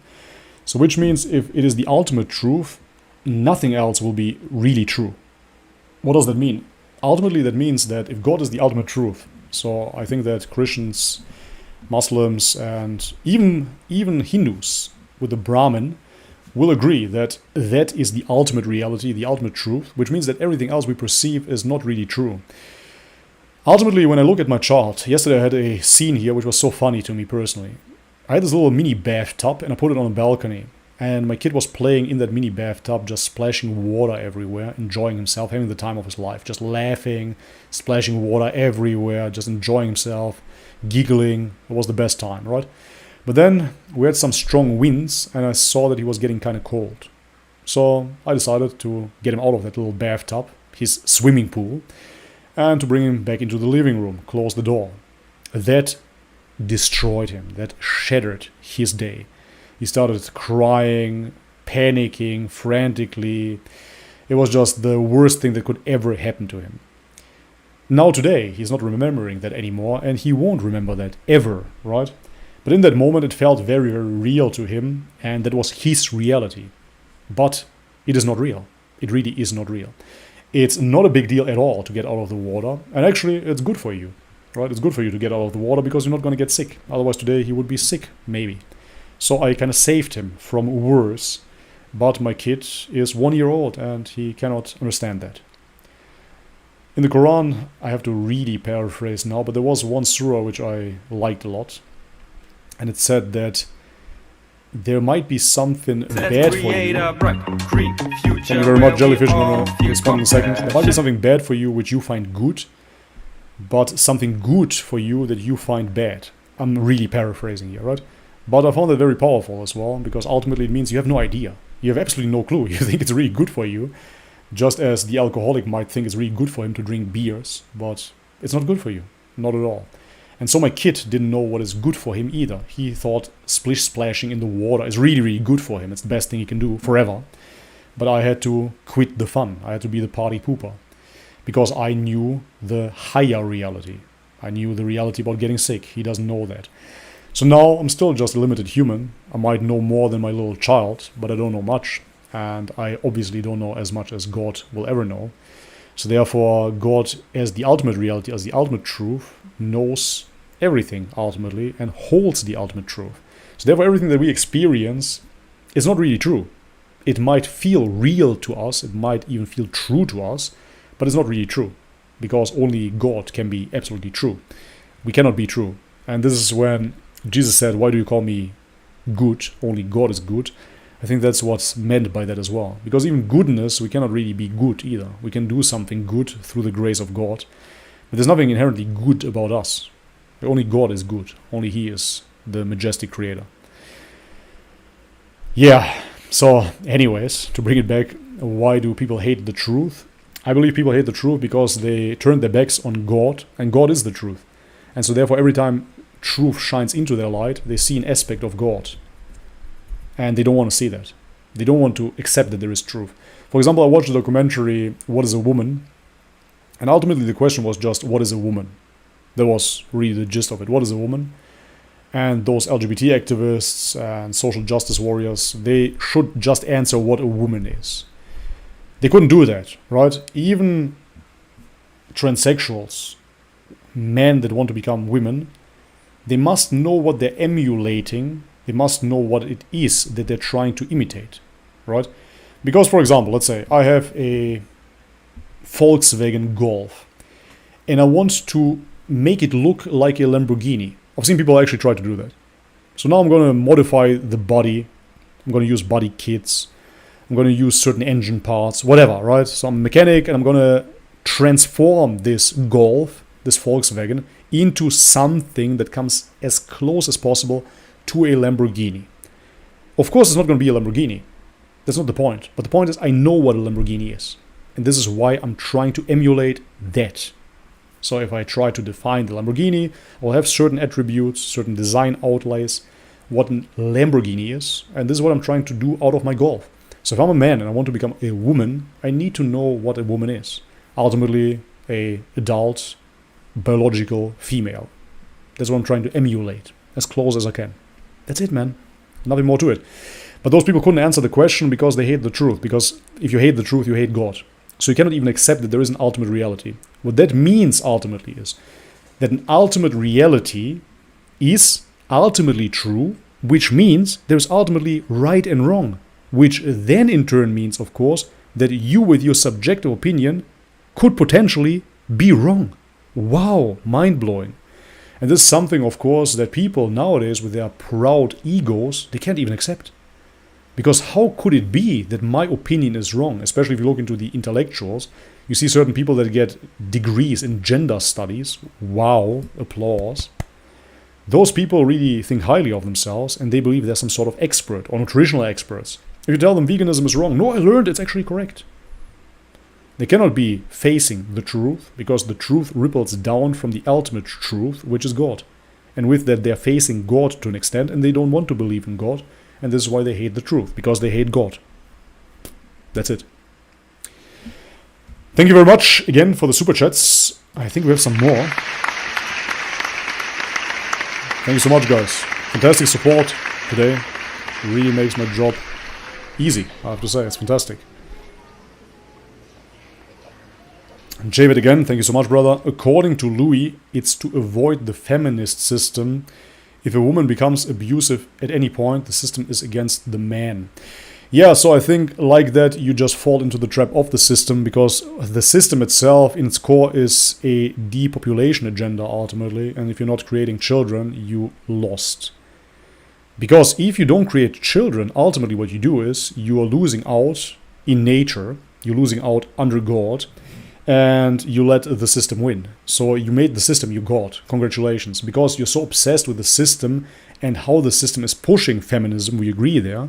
This is why you just let go of females, your birthright, and you become celibate, ultimately, or promiscuous, one or the other, and you don't create children. Congratulations, you're a loser. That's what you are, basically. You just lost in the life game. Now you're not giving your seed out. You're not creating the next generation. You might as well go to a climate change demonstration next.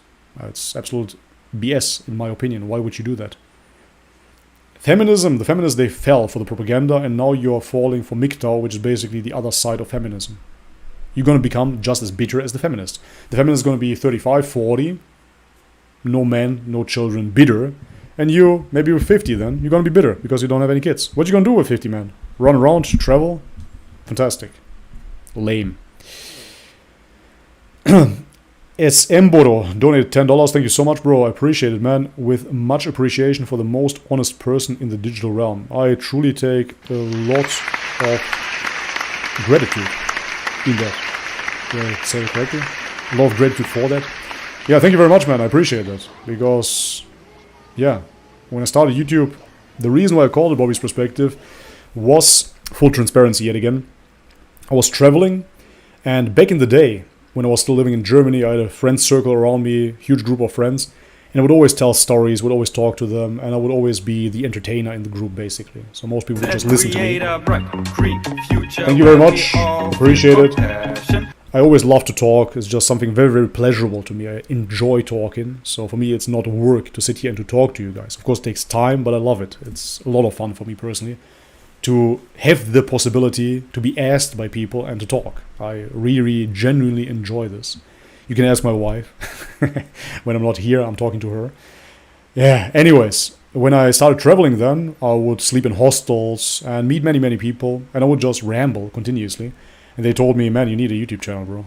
You definitely need a YouTube channel because you love to talk. So maybe that was a way of telling me to shut up already. Like that, I got motivated actually, because many people told me, no matter where I would go, Bali, Thailand, Australia, people would tell me, hey, you need a YouTube channel. And I said, why not? Might as well try it out then. When I did, the most important thing to me was to talk to YouTube like I would talk to my friends. That was it.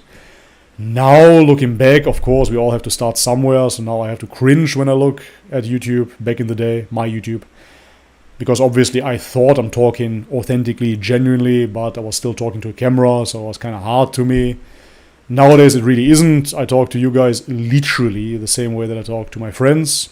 And I notice that now when I rewatch my videos, when I'm editing them, I see, okay, finally I'm talking normal. Because back in the day, you still put somewhat of a show on, it's normal. But yeah, anyways, I really appreciate that you are seeing this, that this is something that is, essentially witnessed by people, that I'm honest here on this channel. I always was. For me, putting on an act is just extremely disgusting, because I cannot watch 99% of YouTube content because it's so fake. Even interesting content, when they make it formal, you know what I mean? And they try to present it as if it is a TV show. I'm thinking to myself, yeah, okay, cool, thanks for the effort, but ultimately, if I want to watch TV, I watch TV, you know what I mean? The cool thing about YouTube is that you can talk like you are. So, yeah, I really appreciate honesty and realness in life, and therefore on YouTube as well. Thank you very much, man. Long way of saying thank you. Jellyfish, yet again, 5 Schweizer Franken, thank you very much. I guess you also made your thought about how your family's son would grow up. What country do you think would be suited for you to live in and why? Interesting question. I haven't made up my mind yet, to be fair.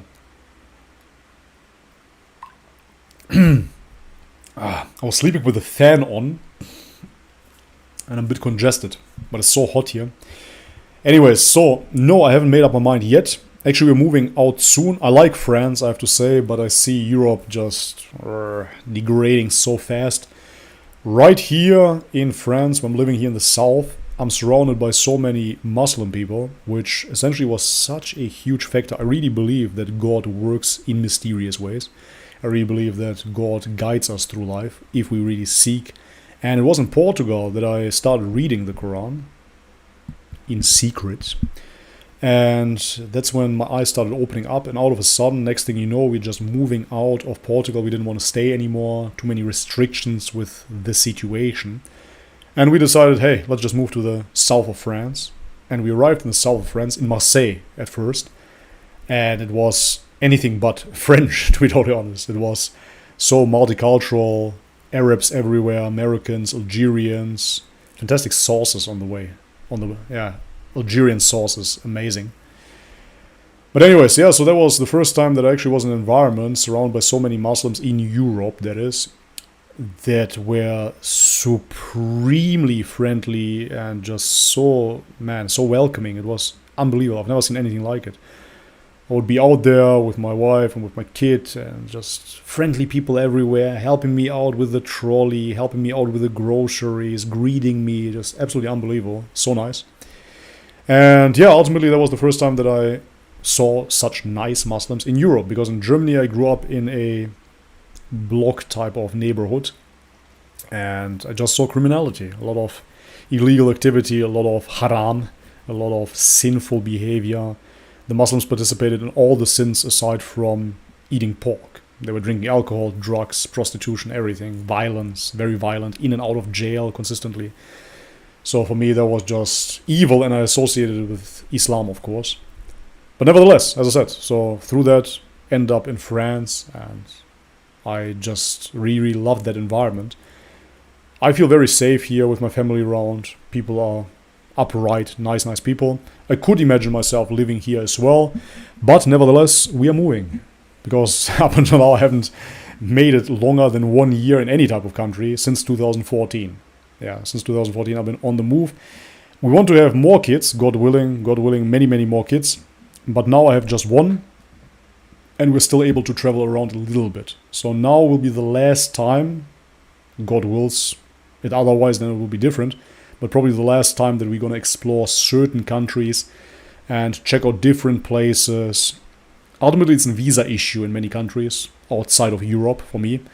And then we're going to see where we will settle ultimately. Because very, very soon, yes, I want to get a house, I want to get property, I want to get some animals, get more kids, obviously. So that's what I want to really work on. But from next year out on, God willing, for now, one last year, I want to check out some places. And that's a cool thing with me and my wife. We definitely agree on the core values. We might disagree on many things, but I told her as well, that's normal. We are male and female. We will disagree on multiple things, but we agree on the core. And the core is to raise a family with core values, believing in God, having an environment which is not degenerate. So ultimately, that's what I'm looking for. I am so conservative, for the lack of better words, lately, that I don't want to be in an environment where they have essentially commercials of women in lingerie. So you could just walk anywhere in Europe, even Bulgaria, unfortunately, and you will have a commercial about a woman in underwear. Thank you so much, Kurt. I appreciate it. Yeah, you will see women in underwear just on billboards, and I don't want to see that. I don't want to see that. I don't want my child to think that is normal. In Portugal, here in France as well, for example, when I go to the beach, I see women in thongs and no bra. Yeah, I know. I have to laugh a little bit at myself, because if I would have said something like that just 5 years back, I would laugh at me. I would say, man, you're such a prude, disgusting old fart. So boring. Ah, yeah, you don't like naked women. What's wrong with you? But yeah, man, for me, nowadays I really don't like that. I don't like that. I visited the beach here with my kid, and then I see a woman there, not only a woman, many women with their asses out in thongs and with boobs out. And we all know that that triggers premature sexuality in children, so I don't want that for my children. So then I have to see to which beach I could go to not see such a thing. Yeah, so ultimately I would like to live in a country that doesn't have that at all. It doesn't have degenerate advertisement, it doesn't have naked women outside or half-naked women. I mean, you're naked, come on. Like with a thong, you're naked. So yeah, that would be ideal for me, for the family. So I'm looking right now. I'm going to see. I'm going to check out some countries, and then, God willing, hopefully finally make a decision. Go to Qatar or Oman. Yeah, I just saw a food review show in Oman. It looked really, really nice. I like that. Go to Afghanistan. Yeah, I don't think I would be welcome, man. Afghanistan is a very nationalistic part of the world. Anyways, okay. Let's continue. Thank you so much, guys. Honestly, I really appreciate the support. It's fantastic today. Zuhaib Ahmed, $10. Thank you so much, Zuhaib. What's going on, Bobby? If Islam is empirically, rationally, and emotionally true, why not convert? What are you betting your soul on? By the way, love the videos. Take care, bro. Thank you very much for the donation, bro. I'm going to read out just 1 second here. Kurt, super chat as well, $1. Thank you very much, Kurt. No question attached, however. I don't see a question. But thank you very much for the $1. As I said before, even $1, £1 in this case, goes a long way. If everybody donates £1, we have a bunch of support. Thank you very much, everybody. Applause first. And then Zuhaib, as I said already, I'm going to do a separate video, a concise video, exactly what my hurdles are, what I'm thinking about, and therefore I don't want to spoil it here. I'm going to tell you a little sneak peek. I can't just shut up. I always have to talk. I can say that empirically, rationally, and emotionally, Tawheed is true. That I'm convinced about, 100%. Tawheed is empirically, rationally, and emotionally true. So therefore, the core of Islam I definitely agree with. However, and we have to be transparent here, and that's why, again, I keep it completely open and transparent. I'm not doing this just for clicks, guys. Yes, absolutely. Again, transparency here. Yes, Islamic videos create good clicks. Fantastic. Absolutely amazing. That just shows how supportive the Islamic community is. Fantastic. Hey, works for me. Absolutely. Of course I like it. I'm creating content as YouTubers, even though I don't see myself as a YouTuber, believe it or not. I really don't. I just do YouTube here. As YouTubers, we want people to see our videos. Yeah, duh, Einstein. Sure. So therefore, it's absolutely awesome that people watch my videos. I feel honored. I feel blessed. That's fantastic. It's amazing. However, I'm not gonna cherry coat. I'm not gonna sugarcoat. That's the right way. I'm not gonna sugarcoat. I'm not gonna tell you what you want to hear or what some people want to hear. I'm not gonna tell you sweet lies. Tell me lies. Tell me sweet little lies. No, I'm gonna tell you what I think, honestly, because nothing is sustainable any other way. It has to be examined and it has to be understood as truth. Honestly, genuinely, otherwise you're gonna drop out of it. And so what's the point? For everybody that is saying, yeah, convert, even from the Muslims, I have to say one thing, man. You don't want that. Why? Because ultimately what is amazing about Islam is that you have a strong community. And that Islam is strong and that actually Muslims do defend their religion. In the West, of course, they will call you crazy because of that. How could you defend your religion? But ultimately that is because Christianity in the West unfortunately has failed. And therefore nobody's standing up for Christianity. So therefore the Muslims are standing up. They're being called crazy. But the point is that you have strong people still standing up. So now if you recruit a bunch of people, a bunch of Westerners, and they all become Muslim, but tomorrow they all drop out, then you have a huge problem. That's not what you want. You don't want to recruit weak people. So that's what happened with karate. Honestly, think about it. Karate used to be a genuine martial art. There used to be a time where a karateka could win against a Muay Thai practitioner. No joke. There were really fights like that, and karate was legit. Nowadays it's not. Why? Because they made it a $1 million business, opened up schools everywhere, and let really, really weak people not only train, that would be okay. Weak people train, become strong, but they didn't let them become strong. They made it semi-content, touch point, whatever, and they all became black belts. And everybody knows nowadays that a karate black belt doesn't count anything. Unfortunately. But that's what happened to karate. And so therefore with Islam, Islam is very strong, but if you get a bunch of people in now, and I've seen, hey, I'm not going to judge anybody, it's up between them and God, yeah? But I've seen people, they converted, and I'm already thinking to myself, well, let's see how long this will last. Honestly, let's see how long this will last.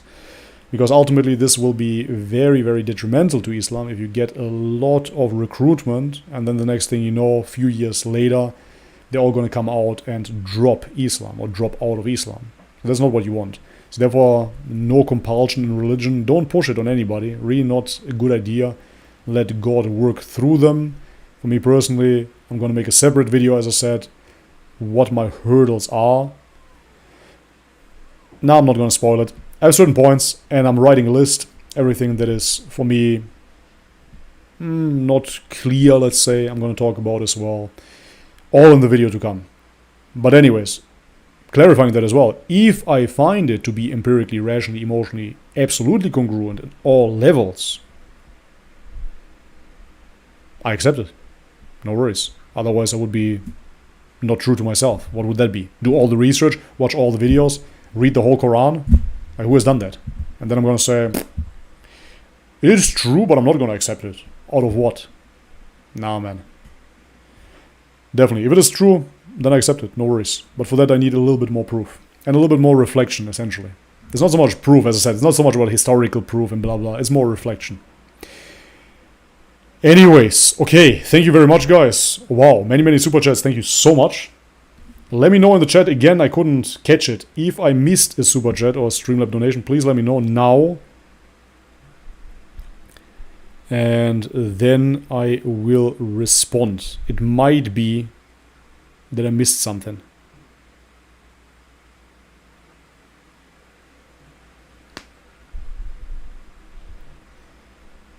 Indeed, don't push him, says Yasmina. Time will tell, and he is not finished yet with searching for answers. Exactly.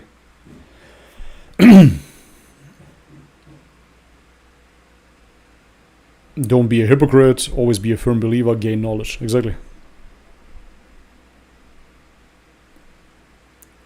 Thoughts on homeschooling? That's the right thing to do.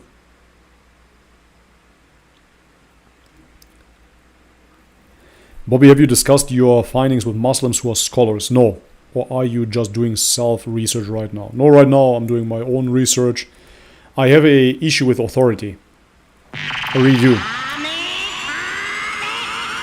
Thank you so much, bro. I'm gonna read out in a second. I have an issue with authority. I always have to think about the Pharisees in the Bible and how they always turn certain things for their own selfish benefits. I don't trust intellectuals. Not saying there is no reason to listen to some scholars, but yeah, Abraham didn't have a scholar around him.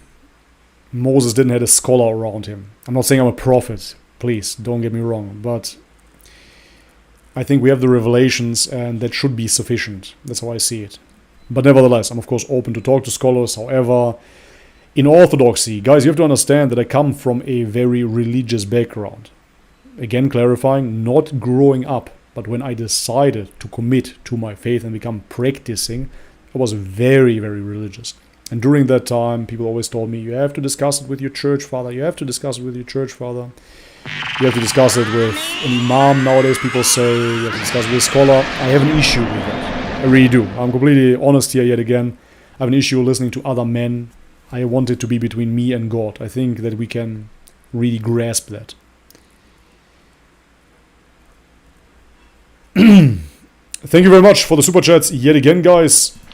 By Ne, who tipped $12 and simply says, keep it up. Thank you very much, Ne, for the $12. I really appreciate it. Appreciate the generous donation. And then we have me, which donated $30, and I assume it's the same person. Anyways, me says, keep it up as well. This time with an exclamation mark. Thank you very much, Ne and me, and welcome to the channel Game Journey.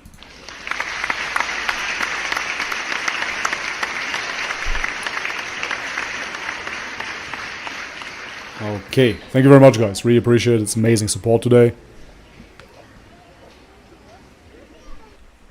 What is your opinion on Albanians now? I respect them. I think they are doing a good job. They are much more disciplined.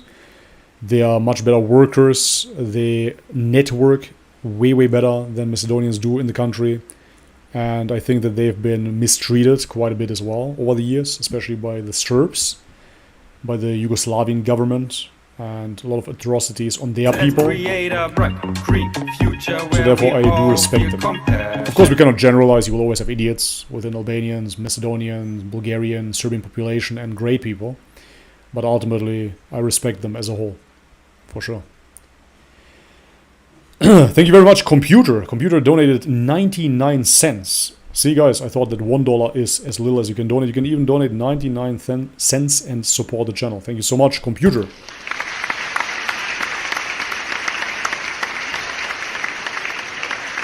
I appreciate it.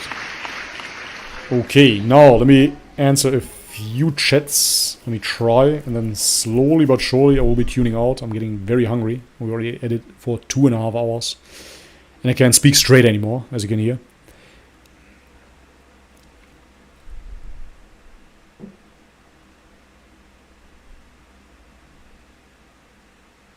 Prophet said, follow my Sunnah and Quran, that's all. Yeah, I think that makes sense. So for that you wouldn't need a scholar necessarily. Don't get me wrong, there is value in learning. There's always value in knowledge. But ultimately I don't believe that another man can establish the connection with God for me. I truly believe that I have to do it myself. Are you Orthodox Christian? Yes, by default, Orthodox Christian, yes.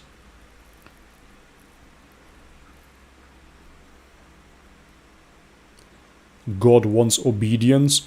Ultimately, he offers that option for us. That's how I see it. If we obey him, we will live the good life. It's very, very simple. If not, then we automatically obey our own desires. There's a beautiful passage in the Quran as well, but in the Bible too, where Jesus says, I'm going to paraphrase yet again, I suck at this, but nevertheless, Jesus gives an example and he says, look at this slave here. This slave is much closer to the kingdom of God because he just has one master. So the slave has one master, the slave master, and he has to obey him. But other than that, he's doing well. But look at this guy, the rich man. He has as many masters as he has vices, right? So all of your desires become your master. If you become addicted to alcohol, alcohol becomes your master. If you become addicted to junk food becomes your master. If you become addicted to pornography, pornography becomes your master, etc., etc. So that's a beautiful parable by Jesus in the Bible. And he ultimately speaks about those vices. And the core of it, however, is not obeying God. Because if you would obey God, you wouldn't have all of those vices, right? God cleanses them through you. But as long as you are worshipping those desires, you become a slave to those desires. And it's a vicious route, not sustainable, and you will keep on suffering forever, basically. That's how it is. So, yeah, God wants obedience. God offers that obedience. And if you obey him, you will have a better life. It's good for you, ultimately.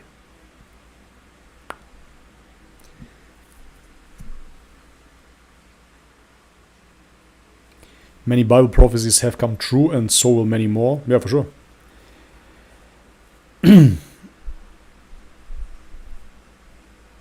Bobby, can you react to the genius of Islam by Muslim skeptic? Yeah, I actually watched, I think, 2 of them. I'm not too sure, way back.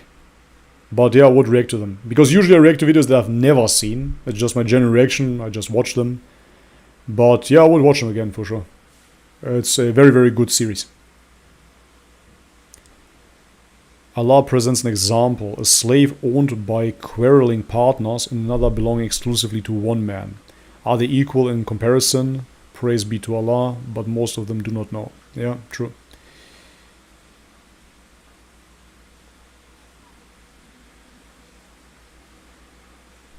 You speak English because your mom and dad spoke English. They were your first scholars ever. No, that's not true. My parents don't speak any English. I taught myself. My English is not that good, actually. No, I learned English through watching movies. Yeah, I watched Hollywood movies and some series. That's how I picked it up. And then I went to Australia, and that was actually the first time that I spoke English. It was self-taught, basically.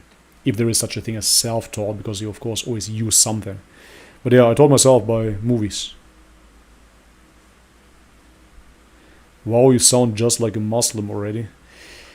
I believe that the core that we can find within genuine Christianity, before Paul kind of made it into his Christianity, would be very, very similar to Islam.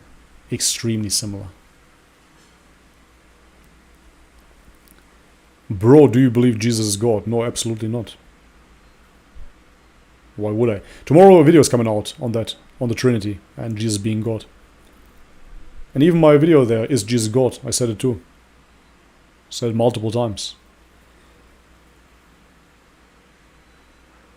Islam goes in line with your natural inclination and sound reasoning. May Allah guide you. Thank you very much. Yeah, that's what I found beautiful about Islam. You don't have to do mental gymnastics to understand the core of it. RJJ, g'day Bobby. G'day mate, from Australia. Your English is really good. I can understand you well. I suck at writing English. Yeah, thank you very much. I'm giving it my best. It's kind of interesting, man. When you get older, things don't get much better in terms of learning. I went to Australia 2014. As I said before, that I have never spoken English, and I learned it from watching movies, but I have never spoken it. So I started speaking in Australia. Australia was kind of tough for me because Australia has a specific accent, and I was just listening to American movies.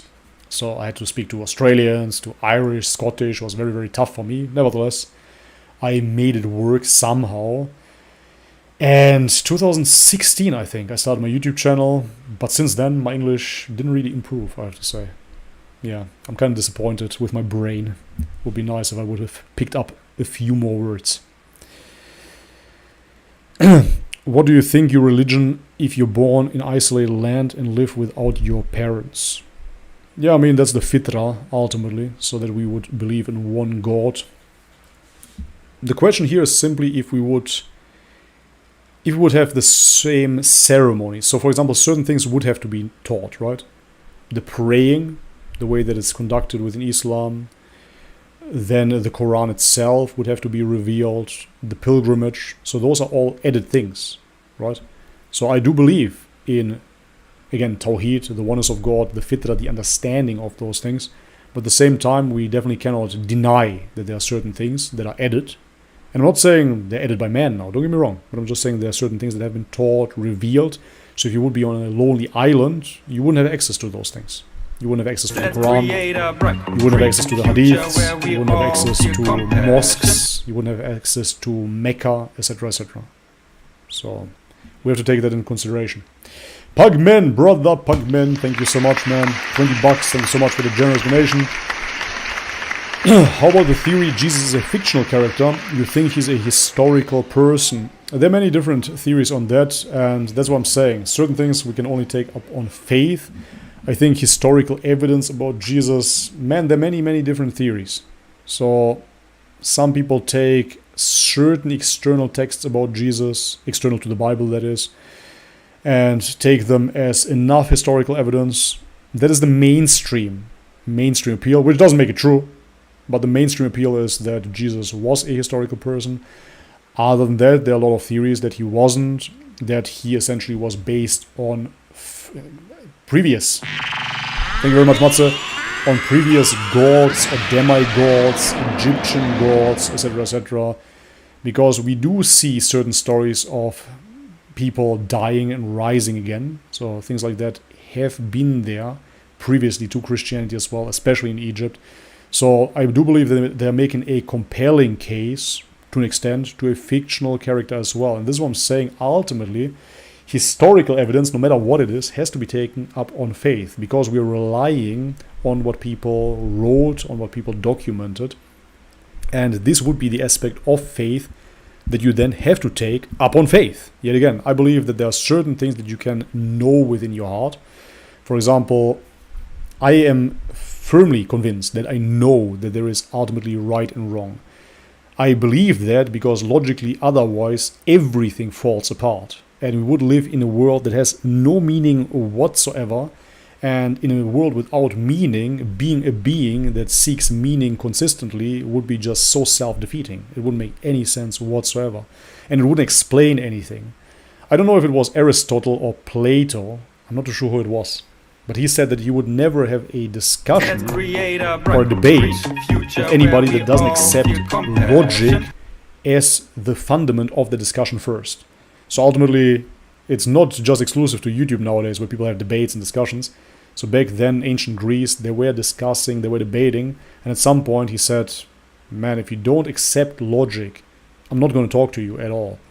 And that's how I see it with certain elements of religion. If we don't believe in a creative force, if we don't believe even in right and wrong, if we don't believe in absolute truths, then we're just nowhere, and we're getting nowhere. Because you want to convince me, for example, about veganism and how true it is, but you don't believe that there is ultimate truth.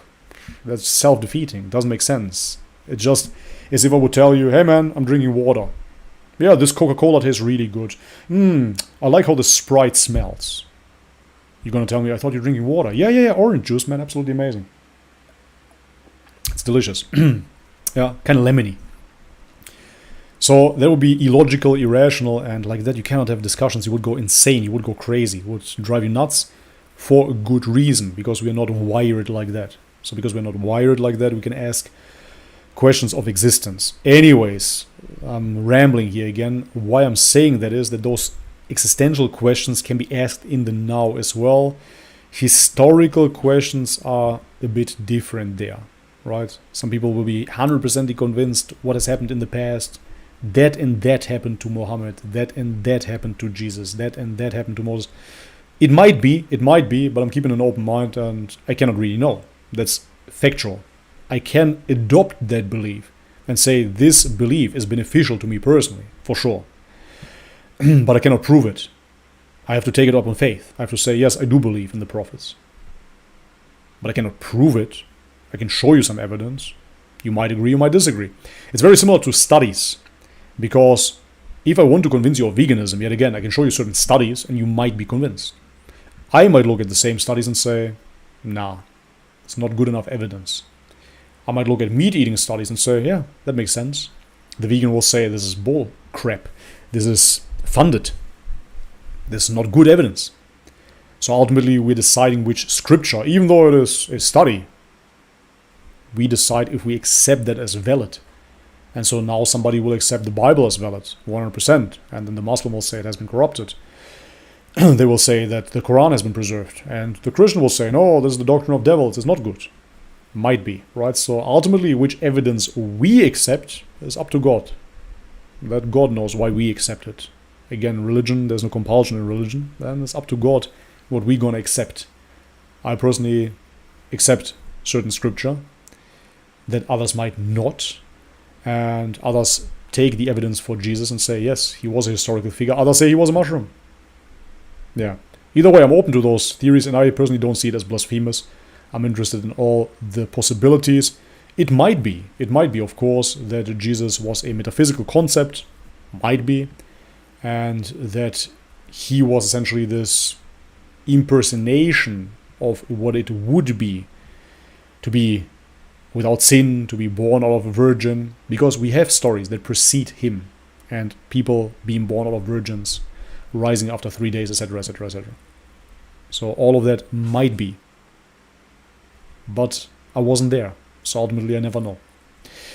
Anyways, thank you very much, Pugman. I appreciate it, bro. Matze donated $5. Thank you so much, Matze. Hey, Bobby, what about 1 John 5:20? At least in the German translation I'm reading, it sounds like John is saying that Jesus is God. I don't deny that John is saying certain things that definitely deify Jesus. But we, of course, have to question who John is and why John's gospel is so extremely different than all the other gospels. So I think that if we look at John, that was my hurdle. First, I accepted it as gospel. I read John, I was like, yeah, man, yeah, okay, this actually really sounds like Jesus is God. Okay, I might start accepting this. But then at the same time, I had to question who John is, to question who all the apostles are. Spoiler, the biggest deal breaker for me was that the New Testament, the Gospels, haven't been written by the followers of Christ at all. Those people weren't with Jesus. Those are interpretations, essentially. And John has been written even way, way later. And therefore, yes, I don't deny that John would deify Jesus in a certain way, but I personally don't trust John. Don't trust Paul. But that's me. I simply don't accept it as evidence. Thank you very much from Dusk Until Spawn, who super chatted $2. Thank you very much. Appreciation. Merci beaucoup. Thank you, everybody. But anyways, guys, it has been a long time. Listen, I'm going to tune out in 3 to 5 minutes. If you want to donate, donate now. Otherwise, I'm gone after that. So I want to give you a fair warning. Sometimes people donate and they need some time for it to get through. So now, post now, donate now. 3 to 5 minutes and then I'm gone. I have to shut it down. It's too much. I'm hungry. Bobby, if you want to get deep into the religion of Islam, there is Exegesis of the Quran by Numan Ali Khan on YouTube. Yeah, thank you very much. I might check that out, God willing. But moreover, I want to get deep into Islam, but I actually want to visit mosques. So, God willing, when I'm traveling, I want to visit some mosques. I want to understand Islam in this world as well, not only on YouTube. Come to Bali, bro. It's close from Australia. I've been there since I was a kid. Yeah, man, I've been to Bali in 2015, I believe it was. Yeah, 2015. Loved it. Absolutely amazing. Can't believe that is 7 years ago, man. It feels like yesterday that I was 28 years old and roaming free through Bali. That was an amazing time. Absolutely loved it. I know it's close from Australia. It took me 2 hours because I was living in Darwin, Northern Australia. But now in Europe, bro. So now it's far away. But I might. I still have friends there in Seminyak. I love Bali.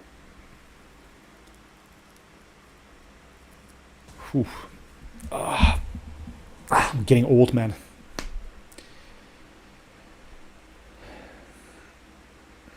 Yeah, I heard it before. EF Dawa. Thank you very much. I might check it out.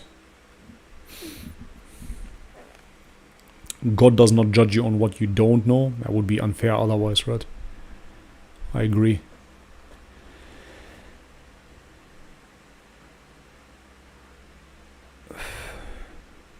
He's not a scholar. There we have another super chat. Thank you so much, Matze. $3. First John is the first letter written by John, not the Gospel of John. I assume the letter has been actually written by the disciples of Jesus. Yeah, man. See, how do I say this? I don't want to say it, because for me it was a big deal breaker. And at the same time, people that are happy within the Christian worldview, it's totally fine. You know, just stick with it and be content. Because I do believe that Christianity can definitely be the right thing for people. But for me personally, because I kept on asking questions, it just didn't make sense that the New Testament has been written in Greek. Jesus spoke Aramaic.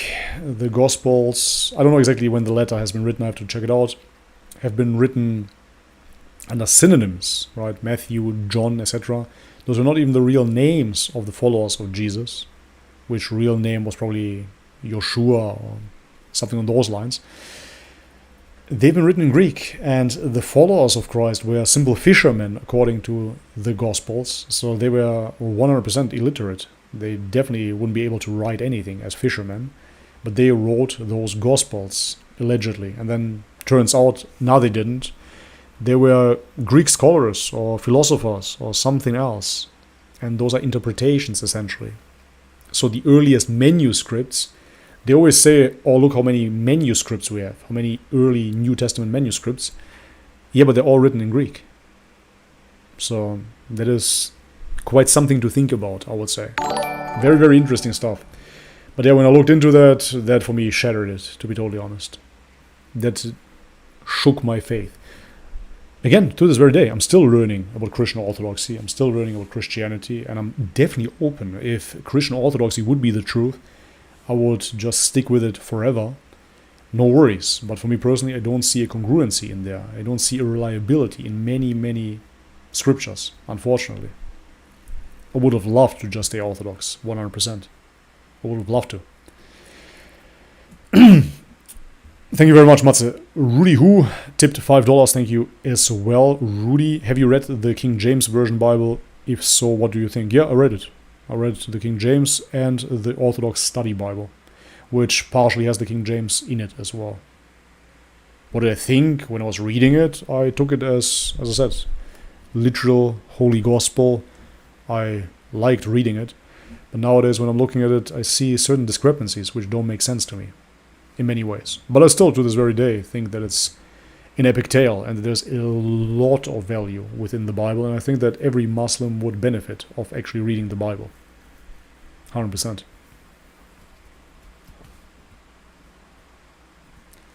The war is coming to a town near you, so be wary, has subscribed. That's a creepy name, man. But it might be that the war is coming to town. Muhammad Ali just subscribed. Welcome to the channel. Okay, guys, anyways, man, I've been babbling for 3 hours. Oh. One last super chat I see by David Rumsey. $10. Everyone's a Muslim. Read Quran and follow Abraham. Matthew 1:1, King James Version. The book of the generation of Jesus Christ, the son of David, the son of Abraham. Revelation 1:8, King James Version. I'm Alpha and Omega. Everyone's Muslim, read Quran and follow Abraham. I don't really understand the message, to be totally honest. There it is, thank you very much. But yeah, definitely let's look it up. Okay, this is probably the last super chat. Oh, I'm so hungry, guys. I have to tune out. For real. Let me just look this up real quick for you. The beginning of the gospel of Jesus Christ, the Son of God, and replaced the Son of God with the beginning of genealogy. Okay, this is way too long for me to wrap my head around now. Thank you very much, David. I really appreciate it. I'm gonna look them up. I'm saving them right now. The passages, gonna read into it and see what I think about it. But for today, I am wrapping it up because 3 hours is way too long, even for Mr. Bobby himself here, who loves to talk. I appreciate all the support today. It was absolutely amazing. Thank you so much for your support. Thank you so much for your generous donations. One last time, 70% almost are not subscribed to this channel whilst watching my videos. So do me a huge favor and subscribe to the channel. 30% are subscribed already. Let's make it 100%. Guys, thank you very much for subscribing. Like the videos. If you like the videos, share the videos if you can. If you find them of value, if you think other people will find them of value as well, like yourself, then share them with others. That helps the most, hands down. Thank you so much for that as well. We have links in the description box for you to check out. Many articles such as halal, yes, organ meats for you to order. We have merch as well, Bobby's Perspective t-shirts. You can support the channel like that too, check it out. And many crypto links, etc., etc. You name it. Anyways, guys, enough for today. Bobby needs some food, haven't eaten in 5 hours, and I've been out in the sun today. That burns calories. I appreciate all of you guys. Thank you so much one more time. As always, may God bless you all. Much love and peace.